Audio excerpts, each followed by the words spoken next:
phone the whole time. This is all about YouTube and Facebook and Can you turn the mic on? Oh, they're on. That is privileged information. Yeah, it's not a rush.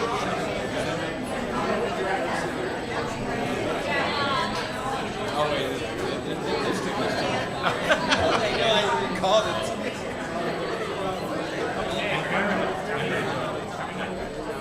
Well, as soon as Good morning, everyone. Good morning. We're ready to start, so as soon as... Oh, there we go. Well, yes, welcome everyone to Evolve California Higher Education, and thank you so much for joining us this morning. Great. Thank you, Myra. She just stole my entire introduction. Welcome to the Hub.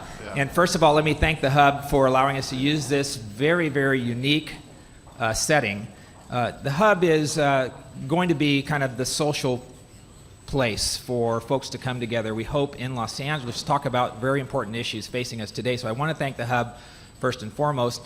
And I'd be remiss to not thank our generous founder, Dr. Gary Michelson, and his wife, Alia, for funding 20 Million Minds, funding this conference, and allowing us to do the work that we do every single year. We've been in existence now since 2011, and our entire focus at the foundation is affordability and a path to completion.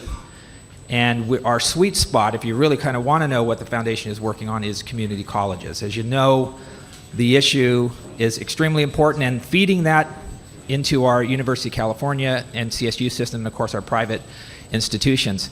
My job is real simple today. I get to introduce two moderators in a moment who will kind of help us kind of formulate the student perspective. And then I get to introduce in a moment my good friend Holly Mitchell, Senator Mitchell, who's made the trek here from Los Angeles. But this is one of those weird weekends in the legislature where we have some holidays coming, so I want to thank Holly in a minute. But let me just kind of framework a bit what this conference is about this year. This is our second conference at 20 Million Minds. Last year we started about this time in January with a conference called Reboot. And the importance of that conference was to talk about these new and upcoming online modes called MOOCs.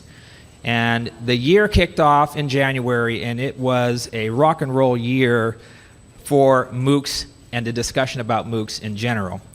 And I can tell you that last year's conference at UCLA featured those you know by name, like Daphne Kohler and Sebastian Thrun.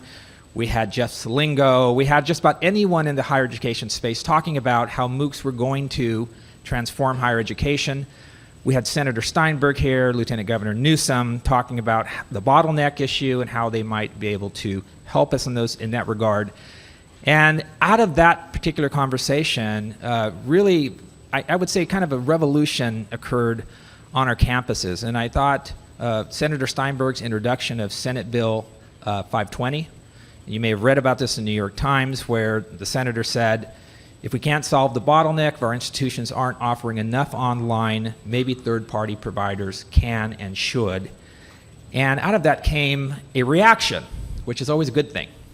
Came a reaction from UC, CSU, our community colleges. And I think the reaction kind of, basically I call it now an evolution. So here we find ourselves evolved 1 year later. And if I could summarize what I have seen from the outside, I think we saw our institutions say the following, and that is, we want ownership of our own programs. We have the capacity to offer online in better ways.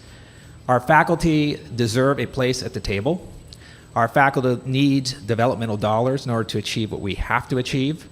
And I saw a great reaction from each of our institutions. UC making a big announcement this year to share the courses necessary in online, so a student taking a course at UC Santa Cruz could actually count if they're going to another institution in the UC system. We saw the governor give $16.9 million to our California community colleges, asking them to come up with their best rendition of an online marketplace. And we've seen CSU really kind of evolve from, if you will, just degree Pearson-based online to something different. And today we're going to talk a little bit about that. But the major difference between last year's conference and this year's conference is the following. Last year's conference was extremely high level and top down. This year's conference is absolutely bottom up. So we start with our students. And I can tell you we've had a lot of conversations with students. My conversations with Cynthia Flores, who's behind me and will be speaking today from the UC Regents, really started like something of the students need a online Bill of Rights. The students voices need to be heard at each of the systems. And so from that conversation comes this conference. And so I hope as you are watching, I hope that as you are participating, you'll see and we will understand a more of a student perspective on online as we move forward. If this is the year of university-owned online, of faculty-controlled online, if we can truly find ways to coordinate content, coordinate classes, coordinate the credit, all of these three important aspects need to be pulled together in an online environment this year, but it will not make a bit of difference if it does not have the scaffolding support systems necessary to make students successful. And this is why our students are so critical today in this conversation. So with that, let me end and simply introduce Holly Mitchell, Senator Mitchell. In the world of politics, the person that has the longest term has the most power. So we have the most powerful person in the state Senate here today. Holly is a member of a very small body called the Senate Rules Committee. If you want to really know what that is about, it's not just about critical appointments and allowing those appointments to do the good work for the state of California, but it's also a place where the governor constantly will call and ask for appointments and others to be moved through. So if you're thinking about a UC Regent, a CSU trustee, a Board of Governors appointee, if you're thinking about the State Board of Education, if you're thinking about education in general, the people on those boards make critical decisions, and Holly is one of three who will determine the fate of those particular appointments. Now that's just appointments. Let me just say also that in terms of the bills moving through committee, where those bills go, as you probably know, is very critical to the lifeblood of moving concepts through. The Senate Rules Committee actually directs bills, hopefully, to the right places. And so we thought it would be more appropriate to have Holly kick us off for this year.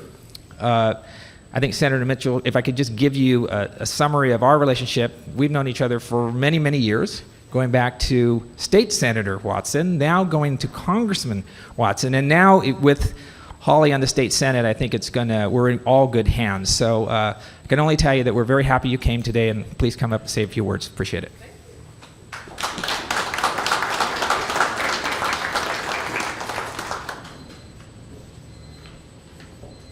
So good morning. I'm glad Senator Flores is no longer in Sacramento because he understands the power of Rules Committee. A number of my colleagues said, why do you want Rules Committee? It's a lot of work. I said, They clearly aren't as strategic as the senator.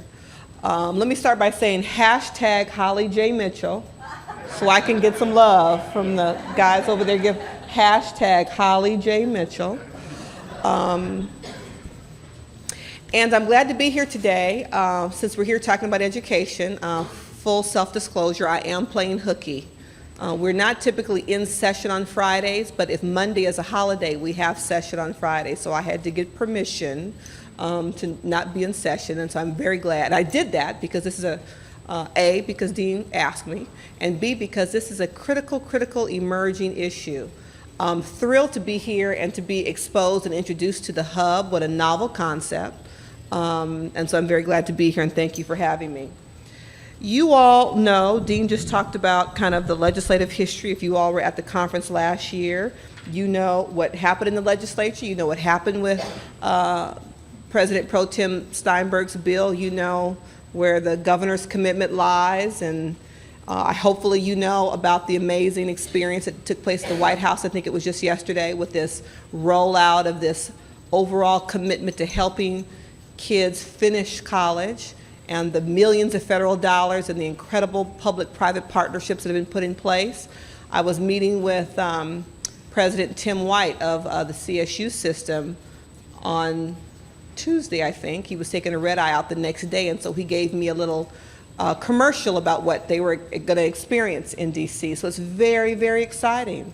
Posse and just all of the organizations are going to come together to really try to help particularly young kids of color be successful in this global economy and this market. And from my perspective, that's critical given the district I represent.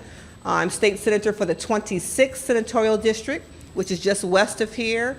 Very diverse, eclectic district, represents everything from, I go from the Hollywood sign down to Hyde Park, from Miracle Mile, Culver City, a little piece of Cheviot Hills, Mid-Wilshire, to Expo Park, USC. Very diverse, ethnically, socioeconomically. Very diverse in terms of the experience of a ninth grader in high school. When I was in the assembly, I represented UCLA and had the harsh realization that they were kids who would either graduate or not from high schools within walking distance of UCLA and would never step foot on that campus. Within walking distance of that institution and would never step foot on that campus for a variety of reasons. Either their high schools didn't even offer AP courses, not that they couldn't get in them. How do you get in UC now without having a 5.0? Thank God I'm old. I would have never gotten in. And so how do you compete when your school doesn't even offer AP classes? So we've got a lot of work to do collectively, and I'm proud to be here and stand with you. I'm also chair of the California Legislative Black Caucus. There are 9 African American members of the legislature, 2 of us in the Senate, the balance are in the Assembly. And we made a very bold step and declaration for ourselves last year. In years past, the Black Caucus had done a kind of state of Black California and kind of gone on a road show and developed this report that basically summarized all the negative things impacting Black people in California. We are poorer, we are sicker, we have more fragile incomes, more fragile housing. It's, you know, you read the report, you just don't want to get out of bed the next day. And we decided as a caucus that we would approach our work collectively as a caucus a little differently and identify 2 what we're calling policy pillars that we would then develop for ourselves stretch goals that we could hold ourselves accountable to by the year 2020. As legislators, we tend to think in 2-year increments because of the legislative session. We're going to solve all the state's ills in 2 years or during my term. You know, I got to get this fixed before I term out so I can claim credit for it. We recognize that doesn't work in the real world. And if we were going to really hold ourselves accountable by making real, setting stretch goals that we could then measure our success against, we needed to spread it out. So some of our newest members of the legislature of the Black Caucus will be there through 2020, so we set that as our date. Our 2 policy pillars are education and something we're calling Black enterprise. In education, we're very clear. We want to make sure that every African American student has access to high quality early caring education. Secondly, we want to increase the African American high school graduation rate by 25%. 25% may sound low to some of you. It may sound huge. She just said, that's huge. I said they were stretch goals. You know, Alameda County, the African American high school graduation rate is 22%, something just painful. Our third goal under the education policy pillar is to increase the number of African American students who matriculate out of our publicly funded institutions, community colleges, CSU, UC. And so we're looking at budget strategies, legislative strategies. All the caucus members have held town halls in their district to talk about these critical issues. We've been very involved in the last year with the whole local control funding formula, some of you may be aware of, where the governor was very aggressive last year, where he said we have kids who are failing, who are coming from failing communities, and we need to reprioritize the funding in K through 12 to acknowledge that reality. All K through 12 experiences aren't created equal. And so kids who are English language learners, kids in foster care, need to get extra resources to improve their likelihood of success. So we've been working very closely with the administration because that sounds great, but the devil is always in the details, and how do we make that come to fruition? And so we're working closely with the State Board of Education. I'm working closely with LAUSD and Culver City, small school district in my district, to make sure that the governor's vision and legislative intent actually comes to be. So again, I think I come to this and the work that you're doing from a perspective of how do we make sure that historically disadvantaged kids, kids in poverty, kids of color, improve their ability to thrive and be successful in institutions of higher learning. And I'm sure you know many of the statistics, but I will share some with you because it's the work that I focus on every day. California has the highest poverty rate in the country. Not Alabama, not Louisiana, not Mississippi. Based on a new way in which we're measuring poverty, the federal poverty level, FPL, is a very antiquated metric. And so based on a new way of measuring poverty that factors in the realities of regionalism, it costs more for a 2-bedroom apartment in San Francisco than it may do in Modoc County. So we're factoring in transportation costs, housing costs. Based on that metric, California has the highest level of poverty in the country. In 2011, 1 in 6 Californians lives in poverty, 1 in 4 children. 1 in 4 children lives in deep poverty. You know, there are levels of poverty, can you imagine? Deep poverty is defined as a family of 4 earning, what do you think, a year? Not that bad, $16,500. A family of 4 earning $16,000 a year constitutes deep poverty. 1 in 4 California's children live in deep poverty. 26.9% of LA County residents live in deep poverty. And so when we acknowledge that reality, it's clear that poor Black and brown students in California need all the resources, all the help that we can do to support them. And from our perspective, I don't really care what it takes for our kids to be able to grow up literate and employable. I believe as a legislator, I have a responsibility to do what it takes. And if the best way to do that is partnering with for-profits, nonprofits, MOOCs, UC, community college, whoever is ready to step up, stand up, and make sure that we create opportunities for children to have success, I am your partner. The U.S. is only ranking 12th in the number of college graduates it produces, and the graduation gap, again, between America's high and low-income students is significant. High school graduates from wealthy families nearly always get college degrees, while only half of those in poor families ever even attend college. Whereas most college graduates graduate within 6 years, for low-income students, only 25% do so. And again, we all know that the market for jobs is clearly now global. And so again, into that situation, the MOOCs have come to be.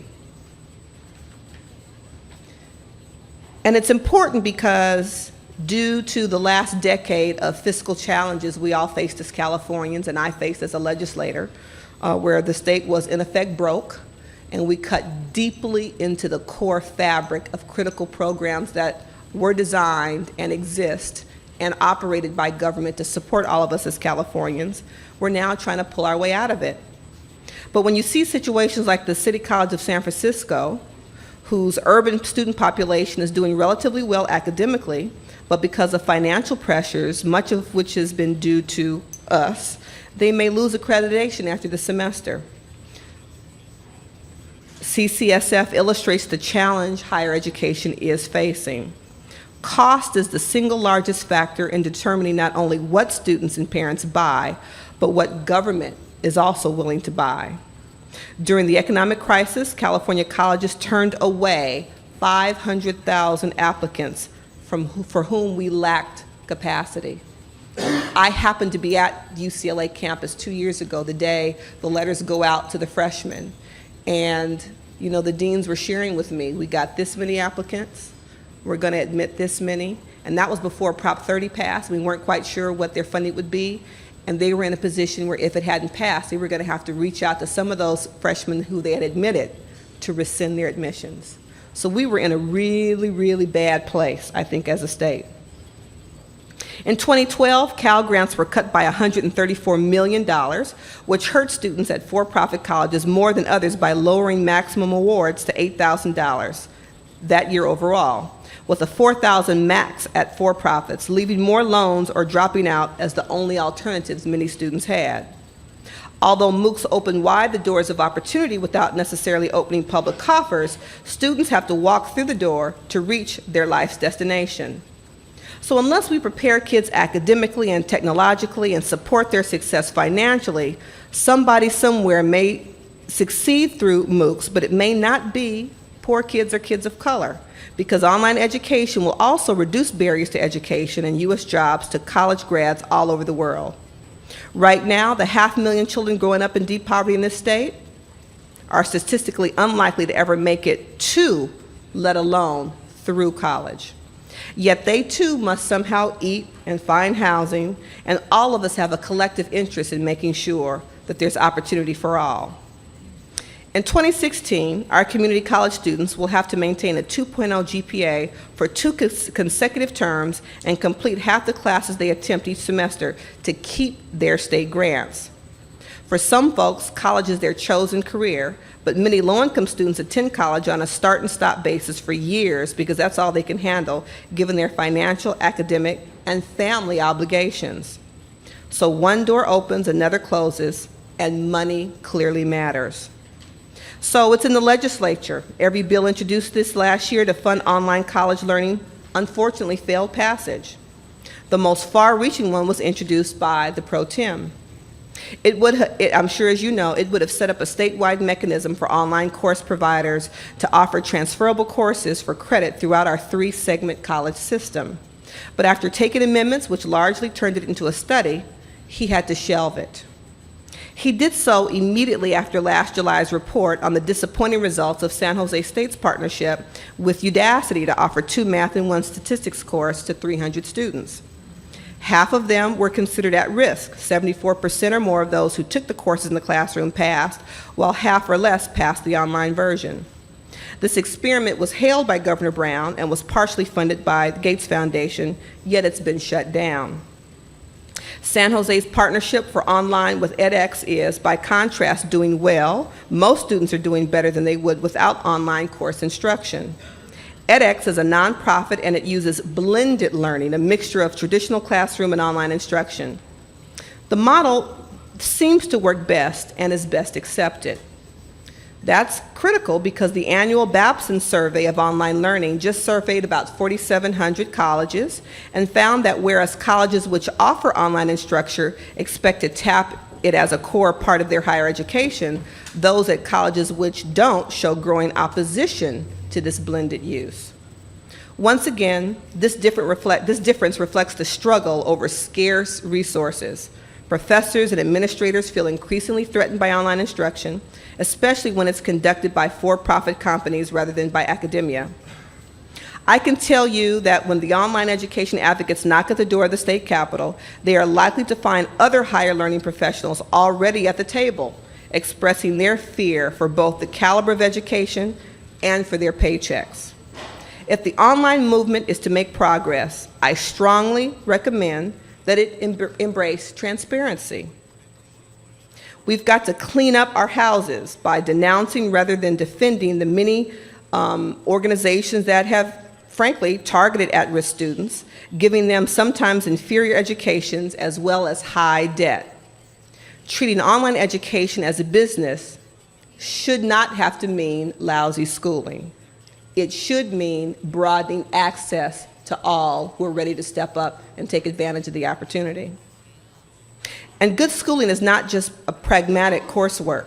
The notion that, quote, liberal education is intended to teach students to think critically on the assumption that thinkers are then better prepared to do is less popular, unfortunately, because of the global economic pressure for all classes to improve employability through education. And we hear that from the business owners across the state every day. There's this growing concern that California will ultimately not be able to provide the high-quality trained workforce they need to continue to be California employers. But the U.S. competes best when we nurture intellectual exploration. Our culture and lives are enriched as a result. Finally, I think the online collegiate experience must be designed to encourage at-risk students to succeed in completing their educations at an affordable cost.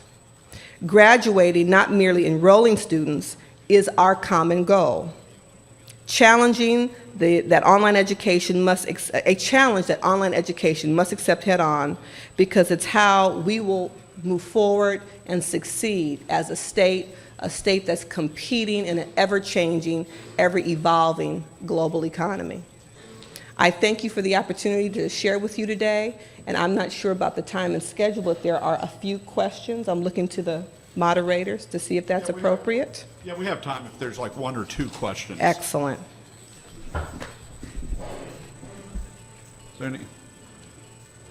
Okay, if there are no questions, then we'll go ahead and move on, but I really appreciate Thank you everything very you much said. for the opportunity to share with you today.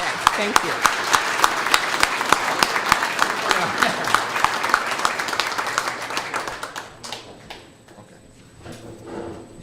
Thank you very much. You know, as a past politician, it's always amazing to me when we say, you know, we're open for questions, live politician here.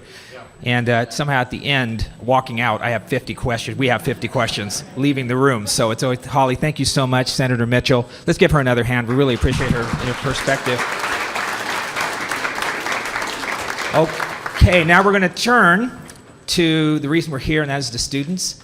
We're going to have the conversation really about what online should be. I think Senator Mitchell mentioned the numerous issues surrounding online in the last year, and even as recently as the Babson study was just out a couple of days ago.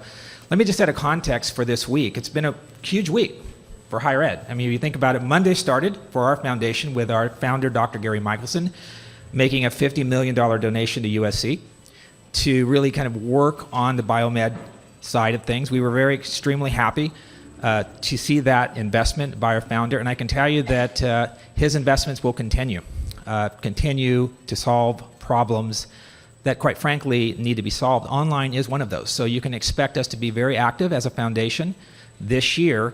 Now, that was Monday. Now, Tuesday, obviously, was Open SUNY, right? So kind of the rollout of one of the more massive online programs in the nation in one of our largest systems in New York. Wednesday, our foundation, I attended the White House Datapalooza on all of these apps that will really make enrollment and pushing admissions and all of the issues we're talking about here today in online more workable.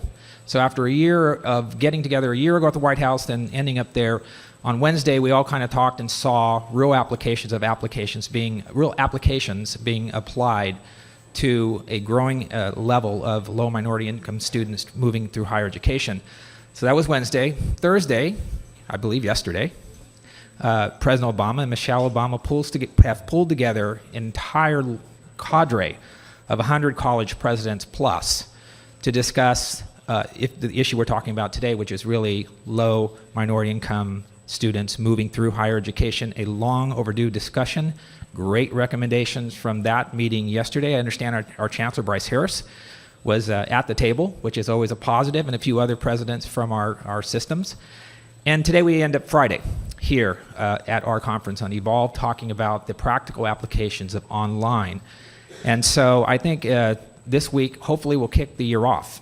And if I could just, before I introduce our two speakers, just kind of set a context to this for California and why it's so important. So we have 2.4 million students, largest system in the nation here in our California community college systems. 50% of African Americans and Latinos will test 3 levels below in developmental math, if you think about that. So even before you get to a college-bearing course, half of half will test into a path that, and here's the stat to remember, only 6% of them will complete and finally get to that college-bearing math course in 3 years.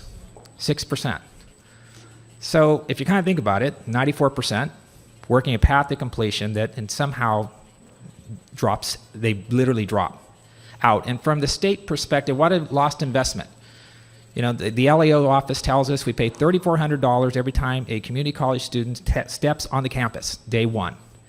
And now if we're losing that many students from semester to quarter, imagine the investment lost every single year by the state of California. So the message to the policymakers is simply invest more wisely, look and listen to students about what works if we're going to push online, and more importantly for the policymakers here today from UC, CSU, community colleges, it's really about if it isn't working for the students as they're listening to it, it probably isn't going to work in the practical world. And that really is the end result of hopefully of this conference today. So with that, let me introduce Isa Adney, who is a profound author, a very much of a thought leader in community colleges. She's come all the way out from Florida to join us in this horrible weather, which is probably matching when she left Florida. But she has been featured in USA Today, NPR. Her book is, I would recommend to any community college student in particular, or any counselor, or anyone interested in the space. We're very fortunate to have her out here today. She herself is a community college transfer, is that correct? And she'll give you a little more background on herself, but we were very happy to have her do the hard task today, and that is to really, I would say not necessarily pull information from our students, but more importantly, try to contain our students with all the comments they're probably likely to have when it comes to online and all the questions and issues that they have. So it's probably a dual role. So thank you for being here. Let's give her a hand, please. And on the other side of the table is is Phil Hill, who I can only say has written a great report for us, a study for the foundation. He is the co-founder of MindWires. Phil, if you're not following him on Twitter, you're not following higher education, because I would say that he is probably, from our foundation perspective and those in the higher education space, the thought leader when it comes to how these types of programs need to be implemented. He's consulted to so many universities, but I can only say I'm proud that he represented my alma mater, UCLA, in some of those past dealings.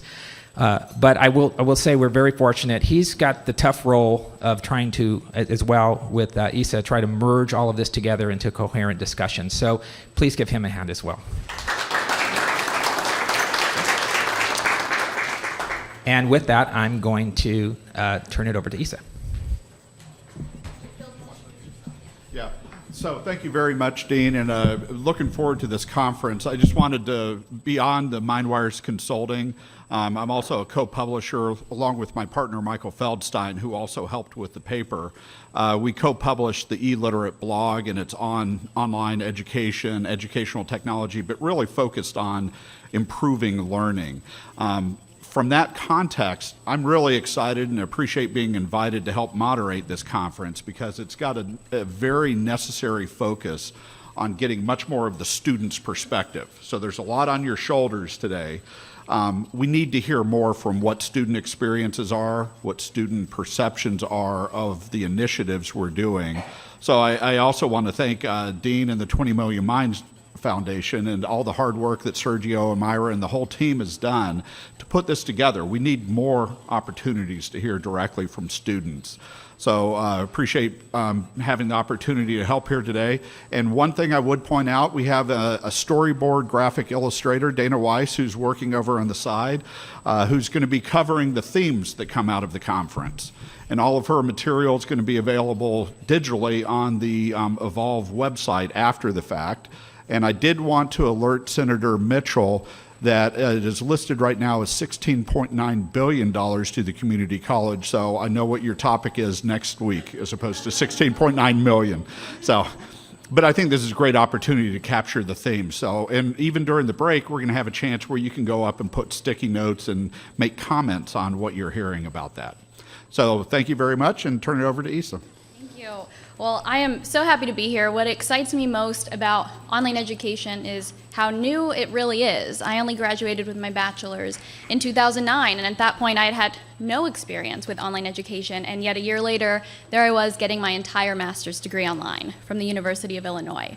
So I think there is some incredible opportunity to serve all students, but especially what excites me the most is the opportunity to serve the students who are often underserved and underprivileged, and those students who often feel like people like me aren't college material, or people like me don't go to college. And I'm excited about anything that can help more students achieve that goal. My grandparents came here from Puerto Rico, and they didn't achieve education past the 4th grade. And they worked their life as a maid and a janitor, and they were able to buy a house with a pool. I thought they were the richest people in the world. And yet, that's not really a possibility anymore. So we have these huge populations whose parents maybe didn't go to college, and that was okay. Now their kids need to try to figure out and navigate this new system and need more space and more opportunities to achieve. And so it's a big problem, but what gives me hope is people like you, people who are going to be speakers, and the students here today that care. The conversations going on nationally excite me because people do care, and people do want to solve this problem, and I think it starts with hearing from the students, something that actually doesn't happen in my mind as much as it should. I think they have so much to offer because we need to hear those day-to-day experiences. What is it actually like for these students every day to do the work, to deal with online, to deal with college, and make it work and get to that end goal? So I am very excited to introduce to you our incredible students who are going to be lending their experience and their stories and their day-to-day life throughout the day. So for the next 20 minutes or so, we're going to hear briefly from each of them so you can get a feel for sort of who they are and where they're coming from and what informs their perspective, where they went to college, why they chose to go to college, and sort of why online and what worked about it for them and what didn't. So I'm going to start off with Joe Renteria. He will be graduating this spring with a BS in IT from University of Phoenix. Joe. Hi, everyone. I want to start off to say that, first of all, I wasn't a school person. I grew up with both my parents not going to school, and I thought school was too hard for me. That's the way I felt about school when I first started. But so basically, what I do, now is I'm an IT consultant. I'm 37 years old. I got 2 kids, and I work full time during the day, and at night I work a part-time job as a project manager. And throughout high school, I wasn't like I said, I wasn't a high school person, so I dropped out in the 10th grade, and I just thought school was impossible for me. And moving on from there. Just to get a little background about myself, I dropped out of high school, and right after high school, I went to go work for a company,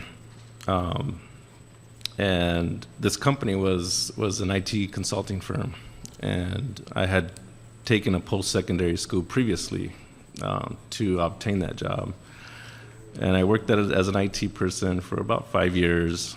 I really had no education, just certifications, and it was just working as an IT consultant. It's like, you don't really work a full-time job, it's kind of like part-time. And so I worked for CompUSA after that for several years, and I learned how to fix computers, and I was very good at it, so I decided to open up a business. And opening up a business was a great experience for me. I had 8 employees at one time. And during that time, the economy started falling, and the school districts weren't doing as much business with me as they normally would. And I closed my doors. I decided to close my business. And I said, what do I do now? I have no education. I couldn't be competitive out there. I couldn't apply for a job because the minimum was just getting a BS degree, a bachelor's degree. You have to have a bachelor's degree. So I just one day decided to just go back to school. And the University of Phoenix made that possible for me. I'm a full-time online student, and I've had a great experience with them. And it's been as a matter of fact, I'm working on, planning my master's degree as well with them. So other than that, that's my background, my story. Thank you, Joe. Thank you.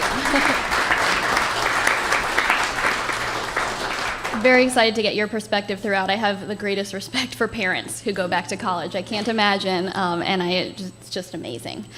Next up, we have Louis Luortz. He is a Secretary and Finance Officer for the University of California Student Association, and he is currently getting his PhD in Political Science at UC Riverside. Hi. Can everybody hear me? Oh, perfect. Whoa, reverb. So I just want to say a few things about myself. I am getting my PhD, but before that, I was at UC Riverside for my undergraduate degree. I got my undergrad in political science as well, with an emphasis in law and society and philosophy. And then during that time, my father was unemployed. So I had to work throughout my undergraduate career to help support both my family and myself while I was going through my undergraduate education. And to be honest, the only reason I probably finished within 4 years was because during high school, I had decided to take online classes at Cal State University Dominguez Hills. There was a high school program available. I think the tuition was about $3.50. It was amazing. It was an amazing deal. And it got rid of a few GE requirements. I was able to take on a second major just because I was on time. I finished my degree in poli-sci, and I got philosophy as a second major. During that time, I was working at UC Riverside at the Academic Research Center. So I was tutoring students and counseling students who were struggling. I saw a lot of issues with our undergraduate education system, but I also saw a lot of positives. And so after that, I decided to go for a master's in education. And because I had seen one side, I had seen the student side, and I wanted to go into the other side, see what it's like to be an administrator, a policymaker, someone who does this for a living. So it worked because they actually had a degree. It was called Higher Education Administration and Policy. Perfect. So I got that, finished that in 2012. And then afterward, I decided to work as a researcher because I really enjoyed the policy side. So with a professor, Luciana Dar at UC Riverside, I decided to work for her for about a year. And we worked on issues of social justice, equity, the dimensions of equity in higher education, so access, opportunity, outcomes. And I did that for about a year, and while also preparing for graduate applications, because I decided I wanted to go back into political science, which led to the PhD program. But on the way there, during that prep, I took a lot of courses on Coursera.org, I believe, and it was really useful, really helpful, really insightful. I got to see how education had evolved since high school, online. It was a wonderful experience, and I believe I'm making a lot of strides towards the future now. I have a book chapter that was accepted for publication. It's coming out next month, so I'm really excited. And it's on the online social networks and education. Cool. So yeah, that's my story. Thank you, Louis. Thank you. Next up, we have Melody Darden. She is starting her master's in public administration next week at Dominguez College. Melody. Good morning, everybody. I'm Melody. I pretty much grew up in South Central LA. I came from a very diverse background family where my dad was pretty much in gangs, and my mom, she pretty much was living a fast life, is what we called it. At 14, I was taken from my mom and I was awarded a court. And so at that time, I kind of struggled with, living in a foster home and group homes and things like that. And at that time, I'm the oldest of 3, and I knew at that time I had to do something to pretty much get my siblings out of the system. And I wanted to basically show them, no matter where our parents came from, we could do something different. We can, still go to school and achieve, our goals that we wanted to. I eventually graduated at 17 on honor rolls. I went to Cerritos College to get my AA. And then at that time, after I got my AA, I went back and I got my siblings, my younger brother and my sister. I then enrolled into University of Phoenix in 2004, where I was able to obtain my BS degree. And I was working full-time, and I was taking online classes. And because of University of Phoenix, I was able to do, get my education, take care of my younger siblings, and still accomplish trying to get my career going, trying to get a foster home and things like that, because I wanted to basically give back to the community the same thing that I was going through. So that's pretty much my background. Thank you, Melody.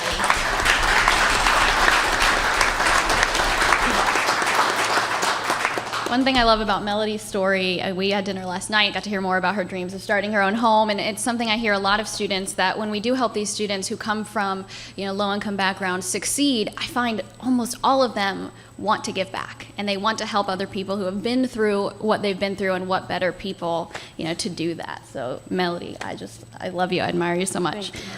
Next up we have Cynthia Flores. She is a student regent of the University of California, and she is currently in law school at UC Irvine.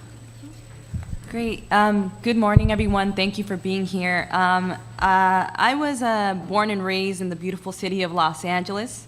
I am the daughter of a phenomenal woman who fled war-torn El Salvador in the mid-1980s in hopes of providing her family with a better future.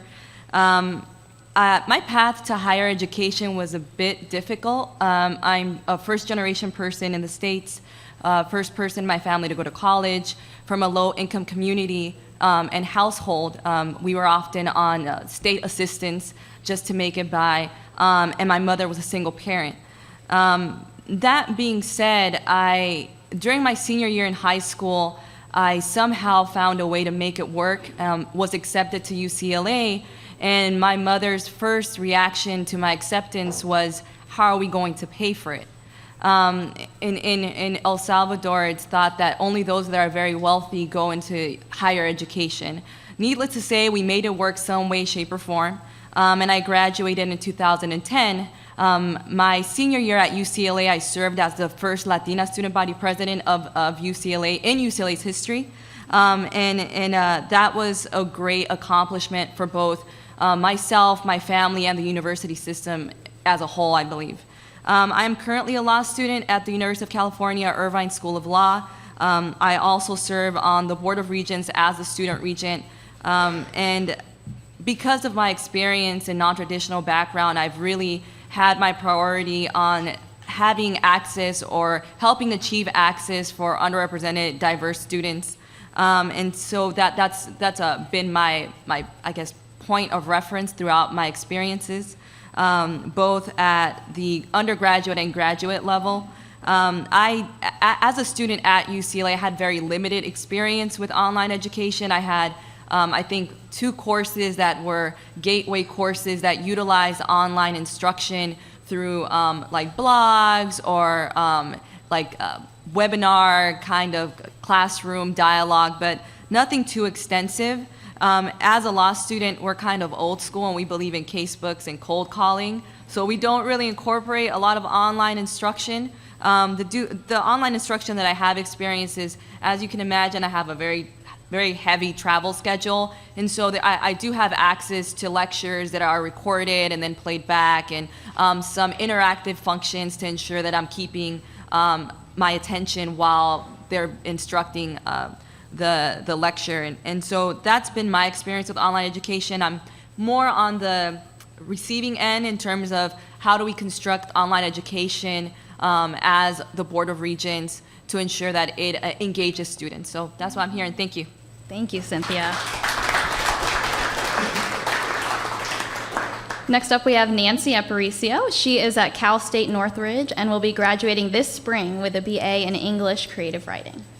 Hello, everybody. I grew up in the San Fernando Valley. My parents also fled from El Salvador as refugees during the Civil War.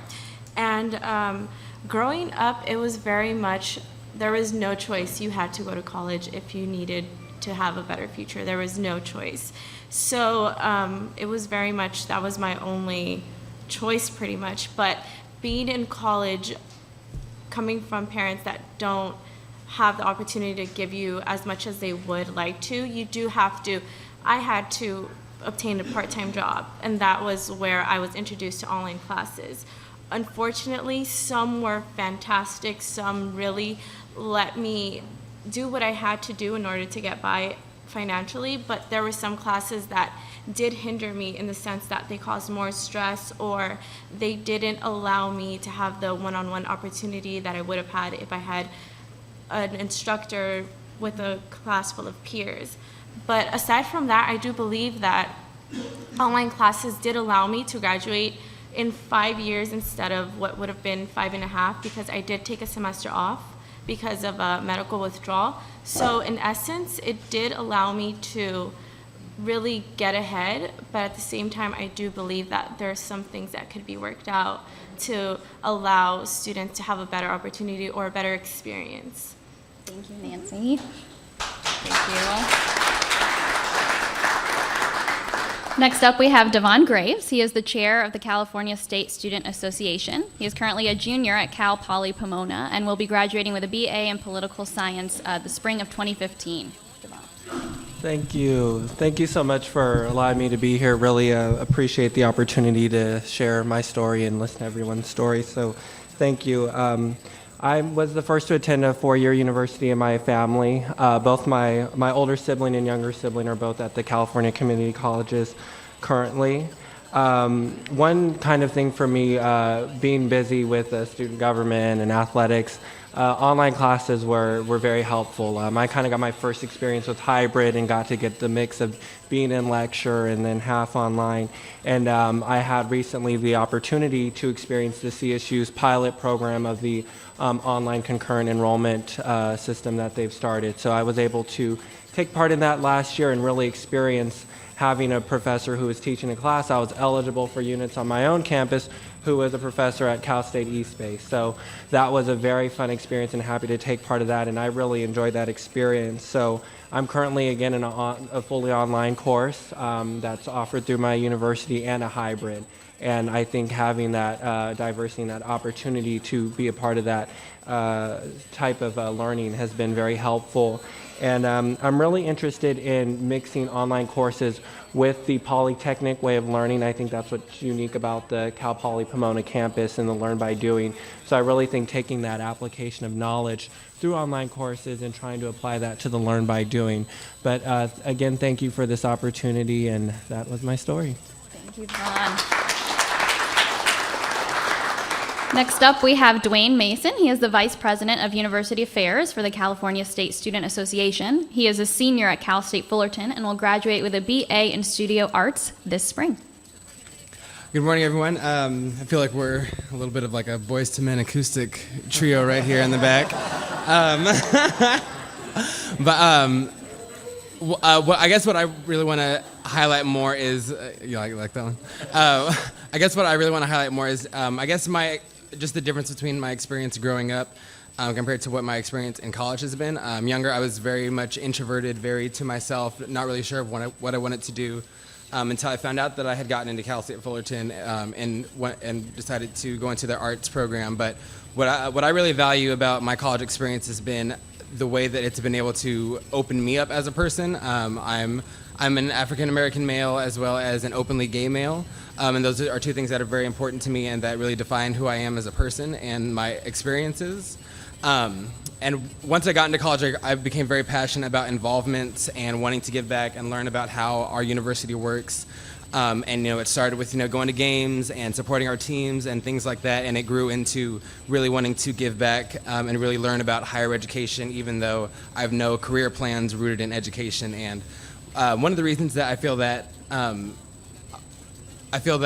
online education and these different issues are so important to me and to the students in our system is really because, in spite of me being someone who has career goals that are more in art and music and very far from the political sphere and higher education in general, the reason I stay in college has really been because of the experiences that I've had and wanting to be able to give back and learn more so that I can use my voice in its unique, I guess, realm to sort of still convey those different things to students.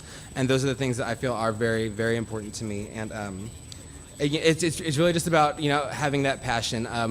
Like I said, being more of an introverted kid, I was on a lot of online, forums, things like that. I'm probably going to be Snapchatting at different times during this today.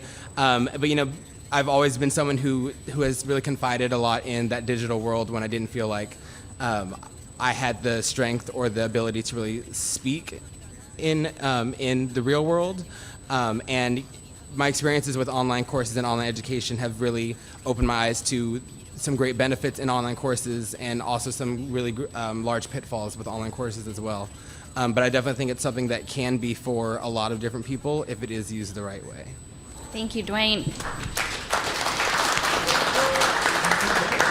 Last but certainly not least, we have Rich Copenhagen. He is the immediate past president for the Student Senate for California Community Colleges. He is currently at Lane College, graduating with an AA in Communications this spring, and will then transfer to Cal State East Bay. Rich. What? Anyway, so my name is Rich Copenhagen. I've been a student at the community college system for a really long time, 5 years now. It's okay. I've traveled around the system a little bit. I've had a really good time doing it. I joined the community college system in part because my aunt was teaching Spanish there, and I didn't know much about the system at the high school that I went to. Most kids went to UC, and maybe if you were a little bit, you went to CSU. And so there was a lot of pressure on me to do that, and I wasn't in a position to do that. I wasn't ready to do that. I took my GED and left high school, and I'm ecstatic that I went to community college. I really found my passion here, and that's why I ended up at the Student Senate, serving for the last year and a half as the president of the organization that serves the entire system of students. And so I have a little bit of a complicated relationship with online education. I spent a lot of time in the Capitol talking about it and in the State Chancellor's office, and then I've experienced it myself a bit. My first semester at community college, I took History of Mexico online, and I failed. The teacher asked me, or the instructor asked me towards the withdrawal day, she's like, "You're really not doing so hot. You might want to consider withdrawing, not get a mark on your record." And I was like, "No, I can finish this. I've got the whatever in me to do it." No. So I failed. That's one of the only class I've ever failed. And then I didn't take an online class for 4 years. Last year I took humanities online. I had to withdraw because I wasn't able to keep up with it. And during that in-between time, I had taken a hybrid class, 2 hybrid classes actually, which is half online and then you spend a day of the week in the classroom. One of them was critical thinking, and I was enormously successful in that class because of, I think, the linked nature. I didn't have to spend so much time going to campus and sitting on campus. But at the same time, there was an opportunity for me to sit down and connect with my professor and connect with the students and feel that it was important for me to be there and to do the work, in part because of those relationships. And so coming out of that experience and then kind of my 2 ventures into the fully online world, for me, fully online's been very challenging because it's hard to develop those personal connections, and so that's where I've really struggled personally, and I know a number of students who have struggled in that area, and then I know a lot of students who have been enormously successful with strictly online, and so for me it's been a really mixed bag, but I really appreciate the opportunity to be here to talk about it. Thank you.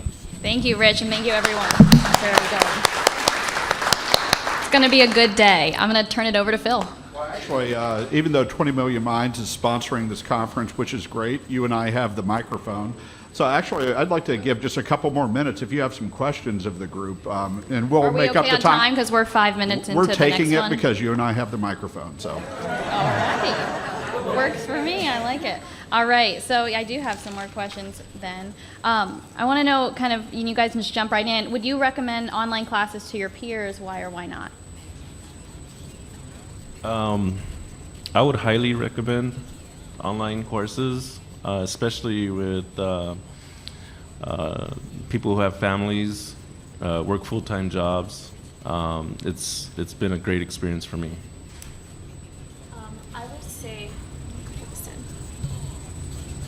would say if you're going to take an online class, really know what your strengths are, because there are difficulties. For example, I took a math class and it was very difficult because part of it was you go to class and the other half you do your work online, and it was taught so differently, so you have that disconnection. So I would really say, for example, I'm an English major, so an English class I could take it with a breeze, but when it comes to math, it's very difficult. You want that peer connection of, hey, can you help me, or the professor helping you, and that connection is very helpful. So I would say yes if you know your strengths, if you know you could do it, because you don't want to take a class that you're setting yourself up for failure. I think it, well, to be honest, okay, so taking an online class can be challenging. It takes a lot of motivation and self-determination to stay on track. It takes a lot of effort to not get derailed. There are deadlines. Assignments are due on certain days, regardless of how many days you may have to do the assignment, just like in a regular classroom setting. And I think it's an interesting opportunity for students, especially at the UC. I know they're still revamping the online system, and they're making more courses available every day. I saw a few the other day because I started planning out my spring schedule. I'm like, oh, well, this is really interesting. So I would definitely recommend them, but with that caveat that they really need to stay on it. You can't just stop them. So I'm curious, just by a show of hands, if all things are equal, cost, convenience, you had every choice in the world, how many of you would take online classes only? Yes. Okay, our IT guy, yes. Okay, just checking. I think that's interesting. A lot of you cite, and I've heard a lot, this kind of convenience thing. So can you guys kind of talk about that and where online has maybe opened up opportunity for you because of your schedule and other things going on in your life? What that meant to you? I would say for me that online education really allowed me to be as involved as I've been in college with higher level positions. I was our student body president last year. I was president of my fraternity for a year, and if it weren't for online classes, I wouldn't have been able to manage my schedule that well. But at the same time, I said I didn't raise my hand to the question about taking only online classes because so much of what I'm taking away from my college experience is really rooted in the interpersonal development and the connections that I've made in my classrooms, outside of the classroom, and I think those things, for me at least, have been equal, if not more important than certain things that I've learned on a curricular level. Excellent, thank you. Yep. Well, thank you very much. And so what we're going to be doing now is we're going to have a series of presenter panels, and I'd like the first one to come up and I'll describe what's happening. We have Joseph Moreau, Vice Chancellor of Technology from Foothill De Anza College. They'll be taking their place over here. Let me move this out of the way. And then also Ashley Skylar, who's coming up, Director of Innovation and Excellence in Online Education at Cal State Online. Keith Williams, the Interim Director of Online Education at the University of California, and Ruth Valoria, the Executive Dean from the School of Business at University of Phoenix. So I ask each of you to come up and take your place. What we're going to be doing is the speakers are really going to set the context for the discussion with the students. So the students are going to be reacting to, asking questions, and commenting on each of these topics. So this first one, we want to get an update on what these systems are actually working on. And so basically, we're asking them the questions. Give an overview of what your system's current online efforts are. What do you take into consideration as you're figuring out which courses and what programs to offer? And then also some commentary on who the target students are. So we're going to give each of the speakers about 5 minutes. I'll try to keep you to that, 5 minutes or less to present. And then we're going to open it up so that the student panel can actually ask questions and make comments on the same topic. So with that in mind, I'd like to start off and hand it over to Joe, if you can give an update. Sure. Thank you, Phil. As Phil mentioned, I'm the Vice Chancellor of Technology for the Foothill De Anza Community College District. I also am the newly appointed or selected executive sponsor for the California Community Colleges Online Education Initiative, which was generously funded by the legislature and the governor this year, as Mr. Flores mentioned to you earlier. And we're very, very excited about where we're going to be able to take our programs with this new support. The California Community Colleges have been a real leader statewide and nationally in online education for almost 20 years now, since there really has been something that we would call online education. In the 2012-2013 academic year, our 112 colleges offered 41,246 distinct online sections to over 643,000 community college students throughout the system. So we're very, very proud of our ability to extend access to classes online to that extent. Amongst those many courses and sections, 56 of our colleges, about half, offer full online degree programs, degree and certificate programs in about 587 different disciplines. So we have a long tradition and history of expanding access through online education. I would say, in answer to your question about what is our criteria for which courses or which programs go online, I don't know that we have as a system any single criteria, but I think if you were to talk to our distance education coordinators at our individual campuses, you would probably find a consistent answer is we offer there are probably two philosophies of thought in what we offer online. What is of greatest need to students? In other words, what are the things that are most impacted, which are most difficult for students to get in their schedule? We offer those online. And we offer the things that are ideally suited to be offered online. As you talked about, Joe, in terms of some of the IT classes you've taken are ideally suited courses for online delivery. As part of the online education initiative program that we're undertaking, it started on December 1st of 2013. This is really an initiative in response to the request from the legislature and the governor to better coordinate our initiatives statewide. So we've got all of our colleges doing great things online, but not necessarily in a coordinated fashion. So we want to be able to bring the colleges together to work more collaboratively and cooperatively to make sure that we really are truly addressing the needs of students and employers and families in terms of how we provide online instruction. We will be focusing primarily on the associate degree for transfer. The governor has said we need to respond to the requirements of our business partners throughout the state, and we need to produce 1 million more degreed individuals in the state of California by 2020.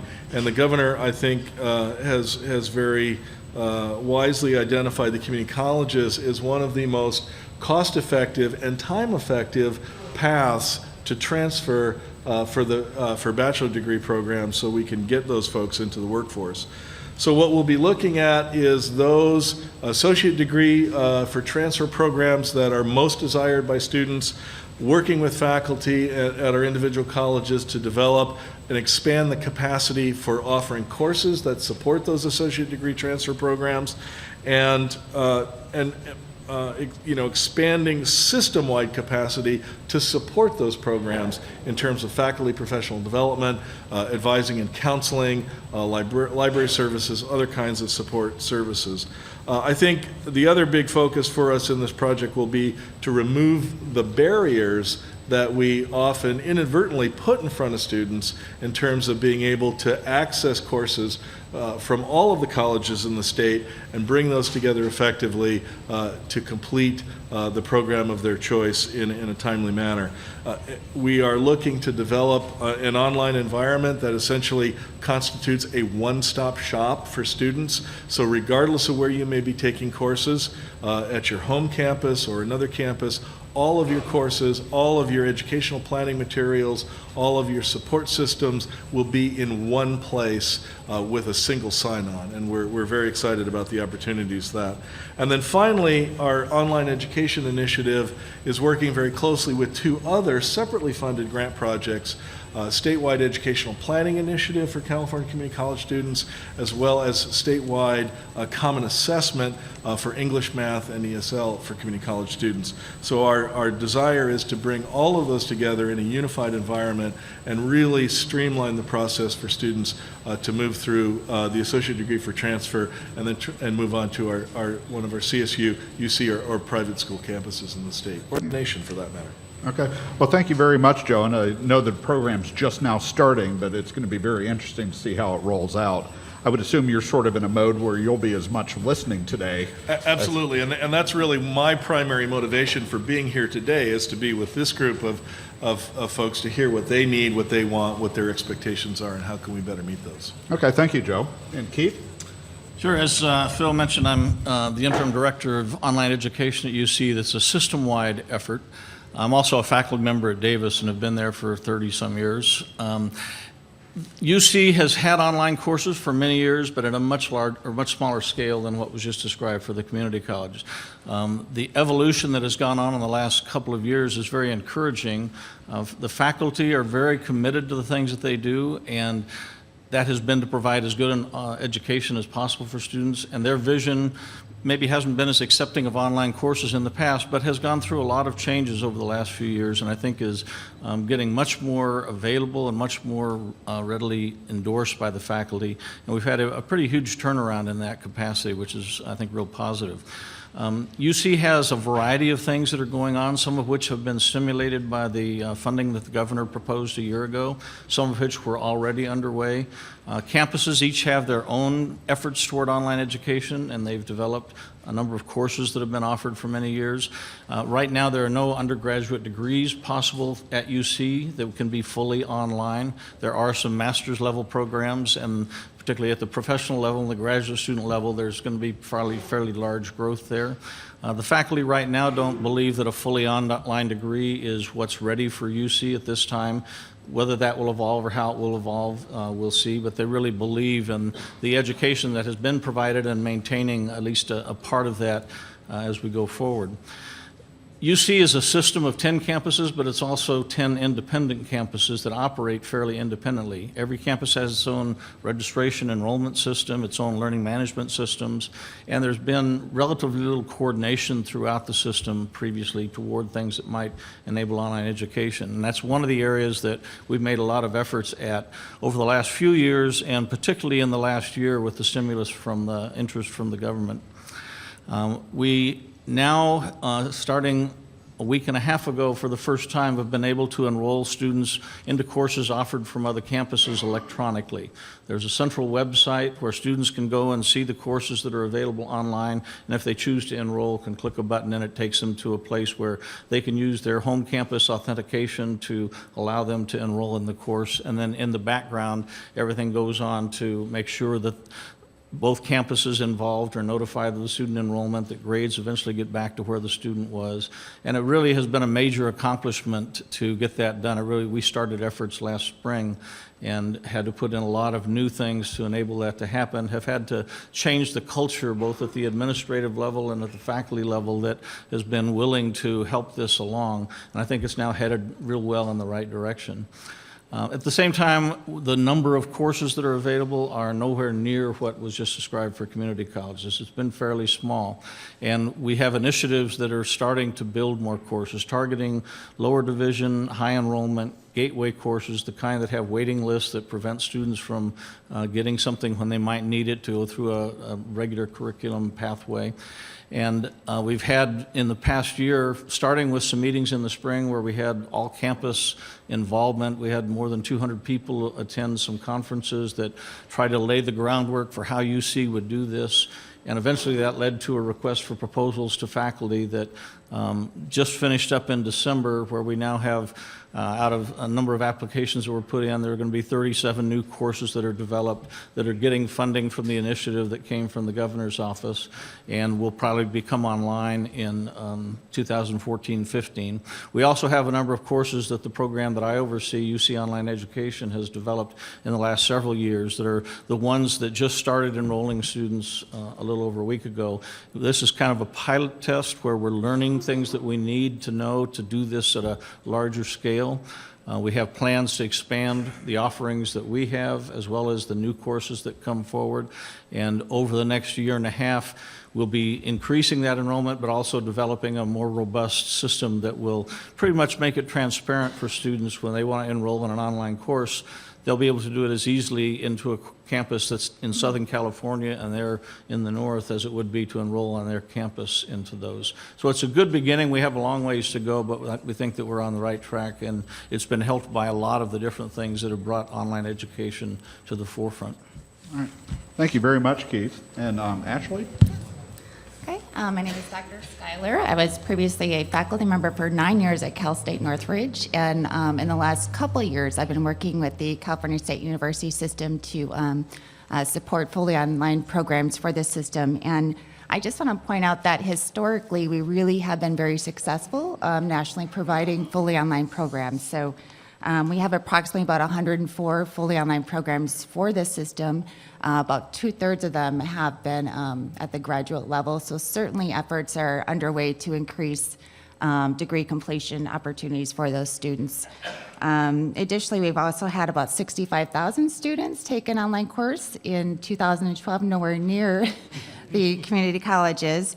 And we also have about 3,200 fully online courses across the systems. I didn't attempt to count the sections, although I'd like to think it's much higher than that. But so we really have been already doing a lot of efforts towards that. I think there's certainly a lot of similarities in just listening to both of you, what we're all doing as we look to improve the different systems working together to improve, articulation agreements, improve students being able to search, in one central place for all of those. So certainly a lot of efforts more recently with, certainly the governor's funding. Additionally, Chancellor White had also added $7.2 million to that initiative to increase the degree completion for graduate students to get them to a faster path for graduation. So in those efforts in the past spring and fall, there was a lot of research done to identify those bottleneck courses. So a lot of surveying across the system in the late spring, identifying those bottleneck courses, which are a kind of a stop out or for those students. So once those were identified, then there was a launch of an RFP late spring for identifying campuses to submit an RFP for successful course redesign, as well as promising. So in the successful course redesign, those campuses were funded to bring together, providing faculty to work together and put out something called an e-academy. So we actually had these academies where faculty came together across the CSUs. In this past fall, there were 6 of those, 175 faculty. So that's been a really strong effort to really identify those STEM classes, liberal arts, and better prepare the faculty, to increase those offerings.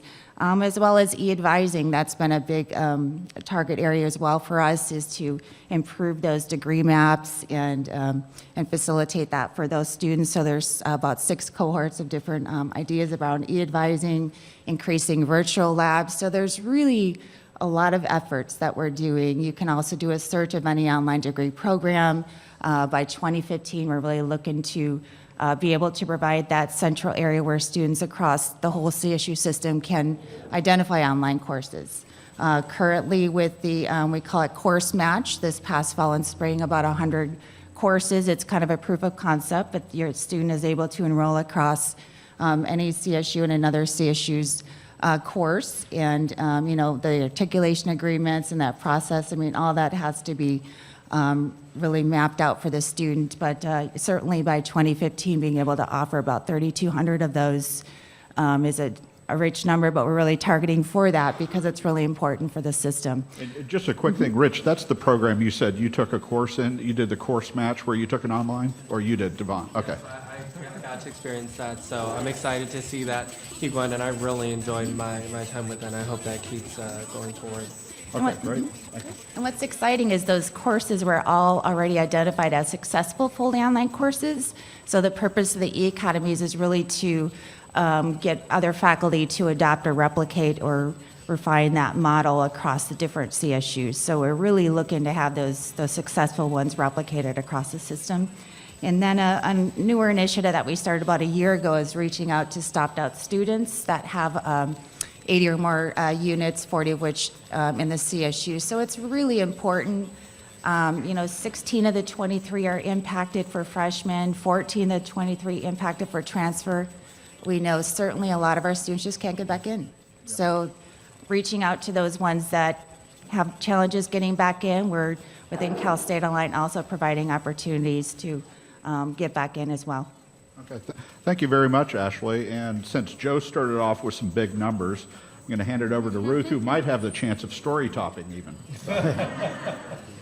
Thank you. I don't know if I have all of the facts and figures that would perhaps top those facts and figures, but you know, I just wanted to take a minute just to describe the University of Phoenix for those of you maybe a little bit less familiar, because we are sort of a nationwide institution, not just here in California. And you know, our mission is that we are providing access to higher education opportunities, that we're enabling students to develop the knowledge, the skills that they need to contribute professionally and in their community and in society. So if you look at data which is provided by IPEDS, what you'll see about University of Phoenix students is relative, and this is data from 2010, relative to the national statistics, while there are 13% of African Americans in higher ed across the country, we have 18% at the University of Phoenix. And while the Hispanic total is 11% nationally, we're a little bit under that. We're about 8% at University of Phoenix.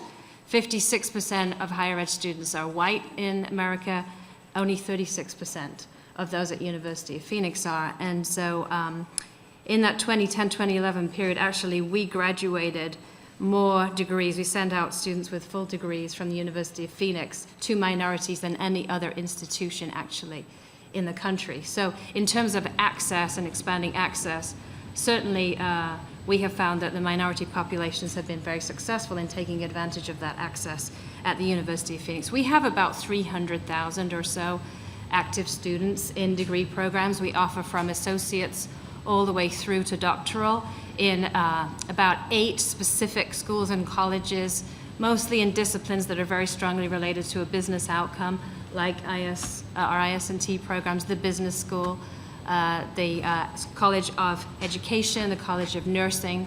So we have some fairly specific career-oriented programs, and our focus is very much on student success and preparing students to be successful in their communities. So why did a student choose to go to the University of Phoenix?